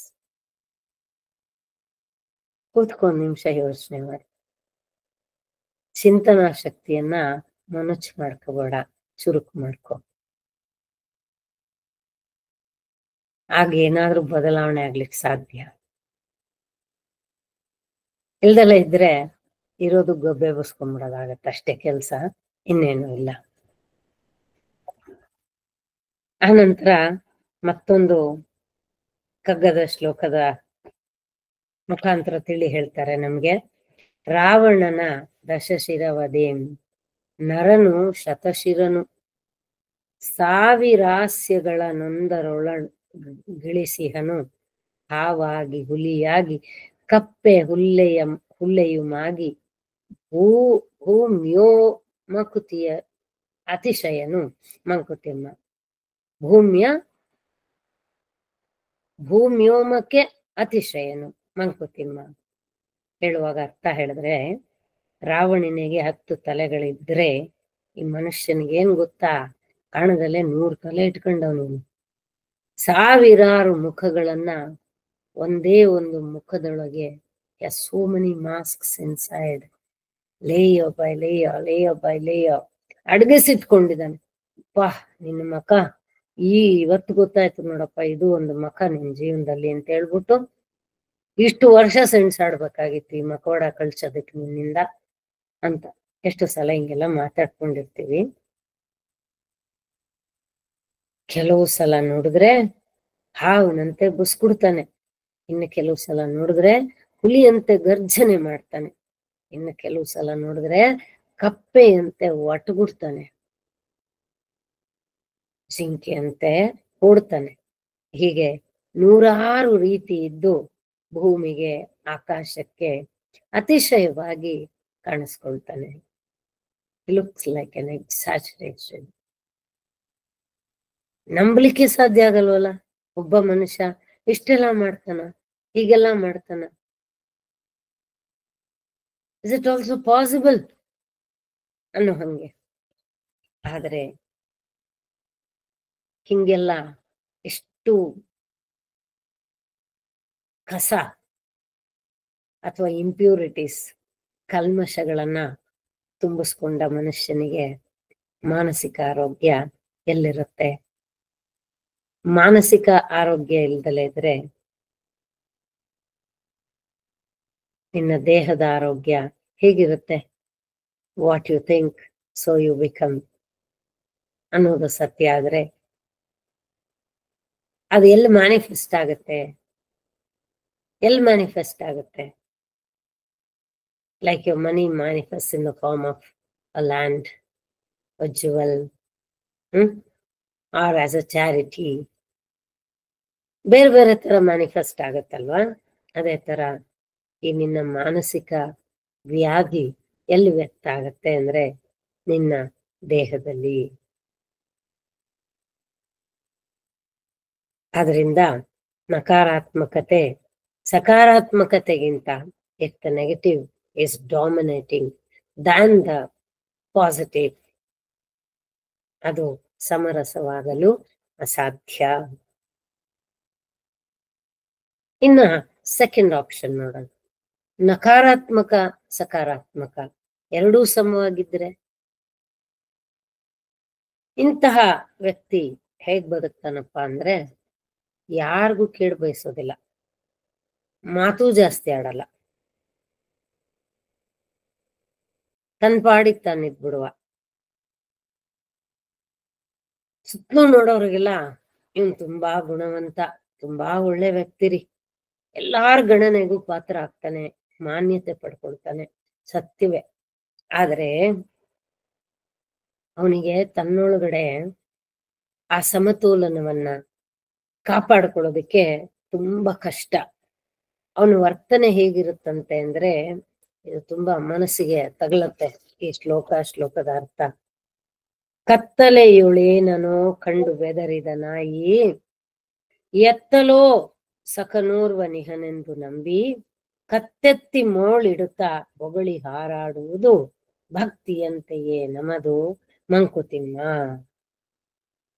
ನಾವು ಕೂಡ ದೇವರಲ್ಲಿಟ್ಟಿರೋ ಭಕ್ತಿ ಇದೇ ರೀತಿ. ಕತ್ತಲೆಯ ರಾತ್ರಿನಲ್ಲಿ ನೋಡಿ, ರಾತ್ರಿ ಹೊತ್ತು ಆ ನಾಯಿಗಳು ಅಂತ ಪಡ್ಕೊಂತ ಇರ್ತವೆ. ಎಲ್ಲೋ ಮಲ್ಗಿರ್ತವೆ, ಸಡನ್ ಆಗಿ ಎದ್ದು ಬರ್ತವೆ, ಯಾರ ಮನೆ ಮುಂದೆನೋ ಯಾವ ಜಾಗನೋ ಅದಕ್ಕೇನ್ ಗೊತ್ತು ಪಾಪ, ನಮ್ಮನೆ ನಿಂದ ಬಂದು ಅಂತ ಗೀಳಿಡ್ತಾ ಇರ್ತವೆ. ಅದು ಏನೋ ನೋಡಿ ಹೆದರ್ಕೊಂಡು ಎಲ್ಲೋ ಇನ್ನೊಂದು ನಾಯಿ ನನ್ನ ಸಹಾಯಕ್ಕೆ ಬರುತ್ತೇನೋ ನಾನು ಕೂಗಿದ್ರೆ ಅಂತ ನಂಬಿ ಕತ್ತನ್ನೆತ್ತಿ ಒಂದೇ ಸಮನೆ ಕೂಗ್ಕೊಡುತ್ತಂತೆ, ಒಂದೇ ಸಮನೆ ಕೂಗತ್ತಂತೆ. ಹಂಗೆ ಈ ವ್ಯಕ್ತಿ ಎಲ್ಲರಿಗೂ ಒಳ್ಳೆಯವನಾಗ್ಬಿಟ್ಟು ಅವನು ತನ್ನೊಳಗ್ ತಾನೇ ಹಿಂಗ ಗೋಳಿಡ್ತಾ ಇರ್ತಾನೆ. ಯಾರಾನ ಬರ್ತಾರ? Is there any saviour? Can I find a saviour? ಯಾರಾದ್ರೂ ಇದಾರ ನನಗ್ ಸಹಾಯಕ್ಕೆ ಬರ್ತಾರ? ನನ್ಗೇನಾದ್ರು ಇದರಿಂದ ಒಳ್ಳೇದಾಗುತ್ತಾ? ನಾವು ಹಂಗೆ ಅಲ್ಲ, ಸಂಕಟನ ನಾವೇ ಇನ್ವೈಟ್ ಮಾಡ್ಕೊಳ್ಳೋದು ಇರುತ್ತೆ. ಅಥವಾ ಬಂದ ಸಂಕಟಕ್ಕೆ ವೆಂಕಟರಮಣ ಅಂತ ನಾವು ಅವನನ್ನ ಬೇಡ್ತೀವಲ್ಲ, ಅದೇ ರೀತಿ ಈ ಒಂದು ನಾಯಿ ಈ ಒಂದು ಉದಾಹರಣೆ ಕೊಟ್ಟು ನಮ್ಗಿಲ್ಲಿ ತಿಳಿಸ್ತಾ ಇದ್ದಾರೆ. ಸಮನಾಗಿದ್ರೆ ಇವೆರಡು ನಕಾರಾತ್ಮಕ ಸಕಾರಾತ್ಮಕ ಏನಾಗ್ಬೋದು? ಚಾನ್ಸಸ್ ಏನು? ನೋಡೋರಿಗೆಲ್ಲ ಒಳ್ಳೇದ್ ಮಾಡ್ತಾ ಇರ್ತೀಯ, ಆದ್ರೆ ನಿನ್ನೊಳಗೆ ನೀನೇ ಕುಂದೋಗ್ತಾ ಇರ್ತೀಯ. ಅದನ್ನ ಒಳಗಡೆಗೂ ತಂದುಕೋ. ಮಾಡಿರೋ ಸುಖ ಸಂತೋಷ ನೆಮ್ಮದಿನ you carry it from inside also. What you have outside, bring it inside. Let there not be a rift between this to.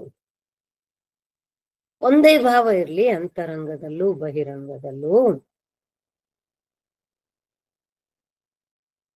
ವಿವೇಕ ಇಲ್ದಲೇ ಇದ್ದಾಗ ಹೊರಗಡೆ ಎಲ್ಲ ಮಾಡೋದು, ಒಳಗಡೆ ಎಲ್ಲ ನೋವು ಅನುಭವಿಸೋದು. ಮಾಡೇನ್ ಪ್ರಯೋಜನ ಆಯ್ತು? ಇದರಿಂದ ನಿನ್ ಕರ್ಮ ಹೆಂಗ್ ಕಳಿಯುತ್ತೆ?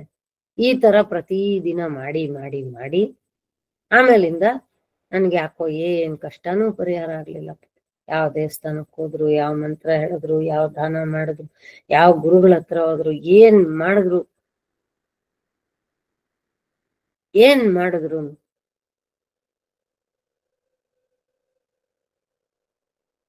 ಇದೇನಪ್ಪ?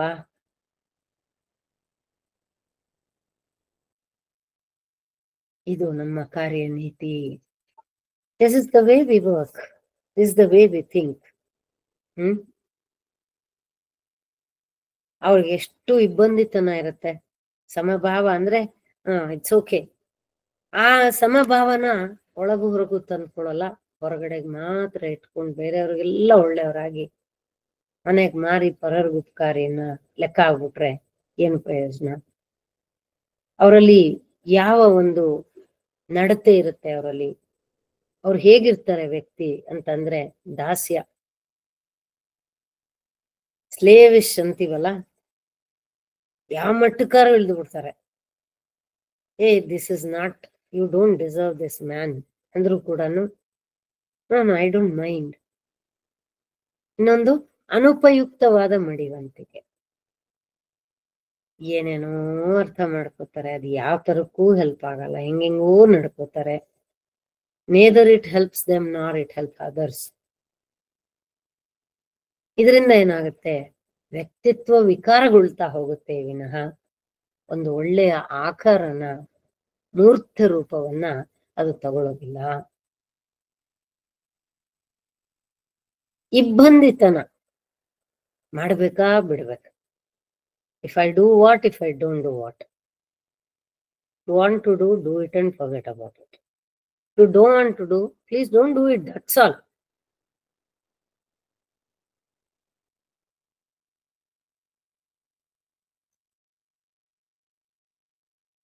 ಇದಕ್ಕೊಂದು ಶ್ಲೋಕನ ತೆಗೆದುಕೊಂಡು ಹೇಳ್ತಾರೆ. ಸನ್ನಿಹಿತ ಮನುಜನಲ್ಲಿ ದೈವ ಪಾಶವೆರಡು, ಪುಣ್ಯ ಪಾಪದ ಮಿಶ್ರವವನ ಸ್ವಭಾವ, ಕಣ್ಣೊಮ್ಮೆ ಯಾಗಸದ ಬೆಳಕಿನೊಡನಾಡುವುದು, ಮಣ್ಣೊಳು ಉರುಳುವುದೊಮ್ಮೆ ಮಂಕುತಿಮ್ಮ. ಮನುಷ್ಯ ದೈವಿ ಶಕ್ತಿಯಲ್ಲಿ ಅದರ ಒಂದು ಆವರಣದಲ್ಲಿ ಇದ್ದಾಗ ಪುಣ್ಯ ಕಾರ್ಯಗಳನ್ನ ಮಾಡ್ತಾನಂತ. ಅದೇ ಪಾಶವಿ ಶಕ್ತಿಗೆ ಅವನು ಒಳಗಾದರೆ ಪಾಪ ಕಾರ್ಯಗಳನ್ನ ಮಾಡ್ತಾನಂತೆ. ಒಂದು ಸಲ ಕಣ್ಣೆತ್ತಿ ಆಕಾಶ ನೋಡ್ತಾನಂತೆ, ಇನ್ನೊಮ್ಮೆ ಮಣ್ಣಿನಲ್ಲಿ ಉರುಳಾಡ್ತಾನಂತೆ. Why this? Is it really necessary? ಇದನ್ನೇ ಸುಖೆ ದುಃಖೆ ಸಮಕೃತ್ವ ಹೇಳೋದು. ಎರಡು ಸಂದರ್ಭದಲ್ಲೂ ಏನು ನೋಡ್ಬೇಕೋ ಅದನ್ನೇ ನೋಡು.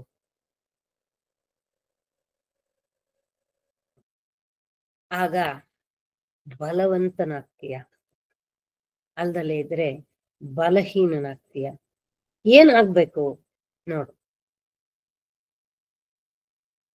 ಒಂದು ಸಂದಿಗ್ಧ ಸಮಸ್ಯಾತ್ಮಕವಾದ ಒಂದು ಸನ್ನಿವೇಶ ಬರುತ್ತೆ ಜೀವನದಲ್ಲಿ. ಅಂತ ಸಮಯದಲ್ಲಿ ಈ ಎರಡು ಸಮನಾಗಿರುತ್ತಲ್ಲ, ಇಂತಹ ವ್ಯಕ್ತಿ ಹೇಗೆ ನಡ್ಕೊಳ್ತಾನಪ್ಪ ಅಂತ ಹೇಳಿದ್ರೆ, ಒಂದ is out of the situation, otherwise he'll keep himself safe. He keeps himself safe. ಇಲ್ವಾ? ಇನ್ನೊಂದೇನ್ ಮಾಡ್ತಾನೆ, ದಾಸನಂತೆ ಆ ಸಿಚುವೇಶನ್ ಅಲ್ಲಿ ನಡ್ಕೊಂಡು ಹೊರಟೋಗ್ತಾನೆ. ಮತ್ತೆ ಕೊನೆಯಲ್ಲಿ ಬಾಧೆ ಬೀಳೋದೇನು ಅಂದ್ರೆ, ನಾನು ಇಂಥವ್ರಿಗೆ ಸಪೋರ್ಟ್ ಮಾಡ್ಬಿಟ್ನಾ, ನಾನು ಈ ತರ ಮಾಡ್ಬಿಟ್ನಾ, ನಾನು ಆ ತರ ಮಾಡ್ಬಿಟ್ನಾ, ಯಾಕೆ ಹಿಂಗ್ ಮಾಡ್ಬಿಟ್ಟೆ. If I have borrowed a ticket, or if I purchased a ticket for the second class, I can go sit in the second class. I can never sit in the first class. ಅಲ್ಲಿ ಯಾರು ಇರ್ಲಿಲ್ಲ, ಅವನ್ ಟಿಟಿನೂ ಕೇಳಲಿಲ್ಲ, ನಾನು ಹೋಗಿ ಕೂತ್ಕೊಂಡ್ಬಿಟ್ಟೆ. Is it okay for your conscience? What did you do? Is it right? Is it right?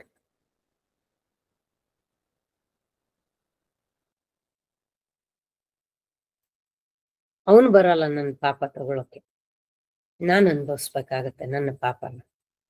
ಅದು ನನಗೆ ಚೆನ್ನಾಗಿ ಯಾವಾಗ್ಲೂ ಅರ್ಥ ಆಗ್ಬೇಕು. ಅದು ಜಾಗೃತವಾಗಿ ನನ್ನ ಒಳಗಡೆ ಅಲಾರಾಮ್ ಹೊಡೆದಂಗೆ ಹೊಡಿತಾ ಇರ್ಬೇಕು. ಆವಾಗ ಮಾತ್ರ I can choose the right, I can go in the right way. Right only will come in my way. Next stages ತಗೊಳ್ತಾ ಹೋದ್ರೆ ಕೆಟ್ಟದು ಅನ್ನೋದು ಬರೋದು ಕೂಡ ಇರೋದಿಲ್ಲ.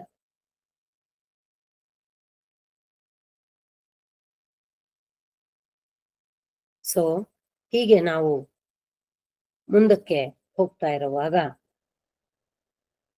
ಸಮಬಲದ ಮಿಶ್ರಣ ಕೂಡ ಏನು ಹೆಲ್ಪ್ ಆಗಲ್ಲ. Unless and until you have to understand what did you do, ಯಾತಕ್ ಮಾಡಿದೆ, ನೀನೇನ್ ಮಾಡಿದೆ, ಹೇಗ್ ಮಾಡಿದೆ. ಅಟ್ಲೀಸ್ಟ್ ಆ ಕಾಂಟೆಂಪ್ಲೇಷನ್ ಆದ್ರೂ ನಡೆದ್ರೆ ಒಂದು ಸಮಾಧಾನ, ಒಂದು ಹಿತ. ಬೇರೆಯವ್ರಿಗೆ ಅರ್ಥ ಆಯ್ತೋ ಬಿಡು, ನನಗಾಯ್ತಲ್ಲ, ನನ್ಗಿಷ್ಟ ಅನ್ಸ್ತಾ ಇದೆಯಲ್ಲ, I am happy for it, I am happy for it.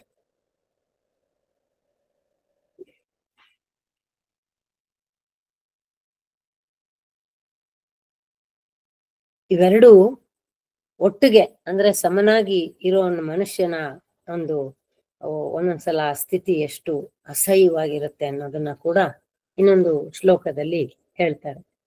ನಂಬದಿರ್ದನು ತಂದೆ, ನಂಬಿದನು ಪ್ರಹ್ಲಾದ, ನಂಬಿಯುಂ ನಂಬದಿರು ವಿಬ್ಬಂದಿ ನೀನು, ಕಂಬದಿನು ಬಿಂಬದಿನು ಮೋಕ್ಷವವರಿಂಗಾಯ್ತು, ಕಂಬದಿ ಸಿಂಬಳದಿ ನೊಣ ನೀನು ಮಂಕುತಿಮ್ಮ.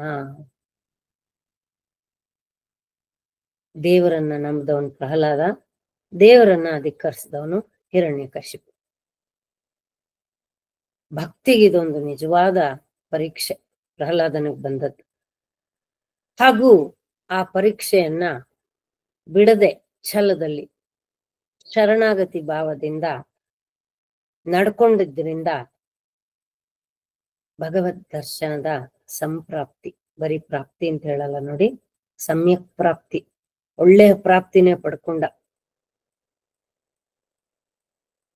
ಇವನಿಗೆ ಇದರಿಂದ ಮುಕ್ತಿ ಸಿಕ್ತು. ನಂಬದ ಹಿರಣ್ಯ ಕಶಿಪುವಿಗೆ ಅವನಿಗೂ ಮೋಕ್ಷ ಆಯ್ತಂತೆ. ಯಾಕೆ? ಕಂಸ ಯಾವಾಗ್ಲೂ ಕೃಷ್ಣ ಕೃಷ್ಣ ಅಂತ ಇದ್ನಂತೆ. ಅದಕ್ಕೆ ಕೃಷ್ಣ ತಿಳಿದೇನೋ ಅವನು ಒಳ್ಳೇದೇ ಮಾಡ್ದ, ಅದಕ್ಕೆ ನಾನು ಮೋಕ್ಷ ಕೊಟ್ಟೆ. ಇವನು ಎಲ್ ನಿನ್ನ ಹರಿ, ಯಾರ್ ನಿನ್ನ ಹರಿ, ಹರಿ ಹರಿ ಹರಿ ಹರಿ ಅಂತ ಅಂತ ಇದ್ದಿದ್ರಿಂದ ಅವನ ಕರ್ಮಗಳನ್ನ ಹರಿದು ಅವನಿಗೂ ನಾನು ಮುಕ್ತಿಯನ್ನ ಕೊಟ್ಟೆ. ಆಸ್ತಿಕತೆ ನಾಸ್ತಿಕತೆ ಯಾಗಲಿ ಅದರಲ್ಲಿ ತೀವ್ರ ಶ್ರದ್ಧೆಯುಳ್ಳದ್ದಾದರೆ ಫಲ ಕೊಟ್ಟಿತು, ಅರೆ ಮನಸ್ಸಿನ ಮಾತು ನಿಷ್ಫಲ. ಯಾವ್ದಾದ್ರು ಒಂದು ಕಡೆಗಿರು, ಒಂದಕ್ಕೆ ಬಲ ಕೊಡು. ನಾನ್ ನಂಬಲ್ವಾ ನಂಬಲ್ಲ, ನಾನ್ ನಂಬ್ತೀನಿ ಅಷ್ಟೇ. ಥೀಸ್ಟ್ ಅಥೀಸ್ಟ್ ಅಷ್ಟೇ. ಆದ್ರೆ ಎರಡಕ್ಕೆ ಮಧ್ಯ ಬಂದು ಸಿಂಬಳದಿ ನೊಣ ನೀನು ಮಂಕುತಿಮ್ಮ ಈ ಪರಿಸ್ಥಿತಿ ತಂದ್ಕೋಬೇಡ. It is not at all right. It will not help you in any way. It will not help you in any way.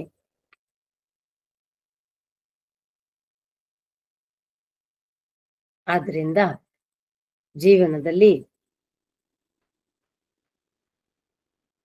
ನಾವು ಮಾಡಬೇಕಾಗಿರೋದು ಏನಪ್ಪ? knowingly, unknowingly, if you are aligned to the divine, it works. It works. That's all. ಆದ್ರೆ ನಾನು ಎರಡಕ್ಕೂ ಇಲ್ದಿರ ಮಧ್ಯ ಸಿಕ್ಕಾಕೊಂಡ್ರೆ ನಾನೇನಾಗ್ತೀನಿ ಅದನ್ನ ನಾನೇ ಯೋಚಿಸ್ಕೋಬೇಕು. ಇನ್ನ ಮೂರನೆಯ ಕಾಂಬಿನೇಷನ್, ಇನ್ನು ಸಕ್ರಿಯತೆಯು ನಕಾರಾತ್ಮಕಕ್ಕಿಂತ ಪ್ರಬಲವಾಗಿರುವ ವ್ಯಕ್ತಿಯ ವಿಚಾರ. ಅಂದ್ರೆ positive is more than negative. ಇಂತಹ ವ್ಯಕ್ತಿ ಹೆಂಗಿರ್ತಾನೆ? ಧರ್ಮದೃಷ್ಟಿಯುಳ್ಳವನಾಗಿರ್ತಾನೆ, ಕಾನೂನು ಕಟ್ಟಳೆಗಳ ಪ್ರಕಾರ ಚಿಂತಿಸ್ತಾನೆ, ಸರಿಯಾದ ವ್ಯವಹಾರ ಮಾಡುವಂತವನಾಗಿರ್ತಾನೆ, ನ್ಯಾಯ ಬಾಹಿರವಾಗಿರೋ ಸನ್ನಿವೇಶ ಅಂದ್ರೆ ಪ್ರತಿಕ್ರಿಯೆನೇ ಅಂದ್ರೆ ಅವನು ಅದಕ್ಕೆ ಸ್ಪಂದಿಸೋದೇ ಇಲ್ಲ. ಅಂಥದಿದ್ರೆ ಬೇಕಾದ್ರೆ will even revolt against it, ಪ್ರತಿಭಟಿಸ್ತಾನೆ ಕೂಡ. ಅಹಿತವಾದ ದಾಸ್ಯ, ಕುತಂತ್ರದ ಅಥವಾ ಮಡಿವಂತಿಕೆಯ ಸೋಂಕು ಇದ್ಯಾವುದು ಇಲ್ದಲೇ ಇರೋ ವ್ಯಕ್ತಿ. ಜೀವನದಲ್ಲಿ ಸಾರ್ಥಕತೆಯ ಕ್ಷಣಗಳನ್ನೇ ಅನುಭವಿಸ್ತಾ ಇರುವಂತ ಒಬ್ಬ ವ್ಯಕ್ತಿ. ಆದ್ದರಿಂದ ಸಕ್ರಿಯತೆ ಪ್ರಬಲವಾಗಿರುವ ಅಂದ್ರೆ ಪಾಸಿಟಿವಿಟಿನೇ ಜಾಸ್ತಿ ಆಗಿರುವ ಮಿಶ್ರಣವೇ ಸೊಗ ಹಿತ ಕೊಡುವ ಸಮರಸ. ಅದಕ್ಕೆ ಒಂದು ಶ್ಲೋಕ ಹೇಳುವಂತದಾದ್ರೆ, ಸ್ಮಿತವಿರಲಿ ವದನದಲ್ಲಿ, ಕಿವಿಗೆ ಕೇಳಿಸದಿರಲಿ, ಹಿತವಿರಲಿ ವಚನದಲ್ಲಿ, ಋತವ ಬಿಡದಿರಲಿ, ಮಿತವಿರಲಿ ಮನಸ್ಸಿನುದ್ವೇಗದಲ್ಲಿ, ಭೋಗದಲ್ಲಿ ಅತಿ ಬೇಡವೆಲ್ಲಿಯೂ ಮಂಕುತಿಮ್ಮ. ಯಾವಾಗ ನೀನು ಈ ಸ್ಥಿತಿಯಲ್ಲಿರ್ತೀಯೋ, ದಟ್ ವಾಟ್ ವಿ ಸೇ ಸ್ಥಿತ ಪ್ರಜ್ಞತ್ವ, ಮಾನಸಿಕ ಸ್ಥಿರತೆ ಬಂದ್ಬಿಡತ್ತೆ. ಜೀವನದಲ್ಲಿ ಹೇಗೆ ನಡ್ಕೊಂಡ್ರೆ ಚಂದ ಅನ್ನೋ ಮಾತನ್ನ ಇಲ್ಲಿ ಹೇಳ್ತಾ ಇದ್ದಾರೆ. ಹಸನ್ಮುಖಿಯಾಗಿರು, ಕೆಟ್ಟದು ಕೇಳಿಸದಿರಲಿ, ಒಳ್ಳೆಯ ಮಾತನಾಡು, ಮಿತವಿರಲಿ ಮನಸ್ಸಿನ ಉದ್ವೇಗದಲ್ಲಿ, ಭೋಗದಲ್ಲಿ ಎಲ್ಲಿಯೂ ಅತಿ ಬೇಡ. ಎಲ್ಲಿಯೂ ಕೂಡ ಅತಿ ಅನ್ನೋದು ಬೇಡವೇ ಬೇಡ. ಮುಂದಿನ ಸಾರಿ ಈ ವಿಚಾರನ ಇನ್ನು ಸ್ವಲ್ಪ ಮುಂದುವರಿಸ್ತೀನಿ. ಇದನ್ನ ಈಗ ಮುಗ್ಸಕ್ಕಾಗೋದಿಲ್ಲ. My time is up. Thank you for your patient listening and again thanks for the opportunity. ತಪ್ಪೇನಿದ್ರು ನನಗಿಡಿ, ಒಳ್ಳೇದೇನಿದ್ರು ನೀವು ಕೊಂಡು ಹೋಗಿ. Is what is my request. I thank you madam and sir. ನಿಜವಾದ love and peace we can experience when we see you, and all the action speaks about you both. I'm very grateful for this opportunity, and ಮುಂದಿನ ಸಾರಿ ನಂಗೆ ಅವಕಾಶ ಸಿಕ್ಕಿದ್ರೆ ಆಗ ಇದರ ಇದೇ ವಿಚಾರನ ಮುಂದುವರ್ಸ್ಕೊಂಡು ಹೋಗ್ತೇನೆ. Thank you. ನಮಸ್ತೆ.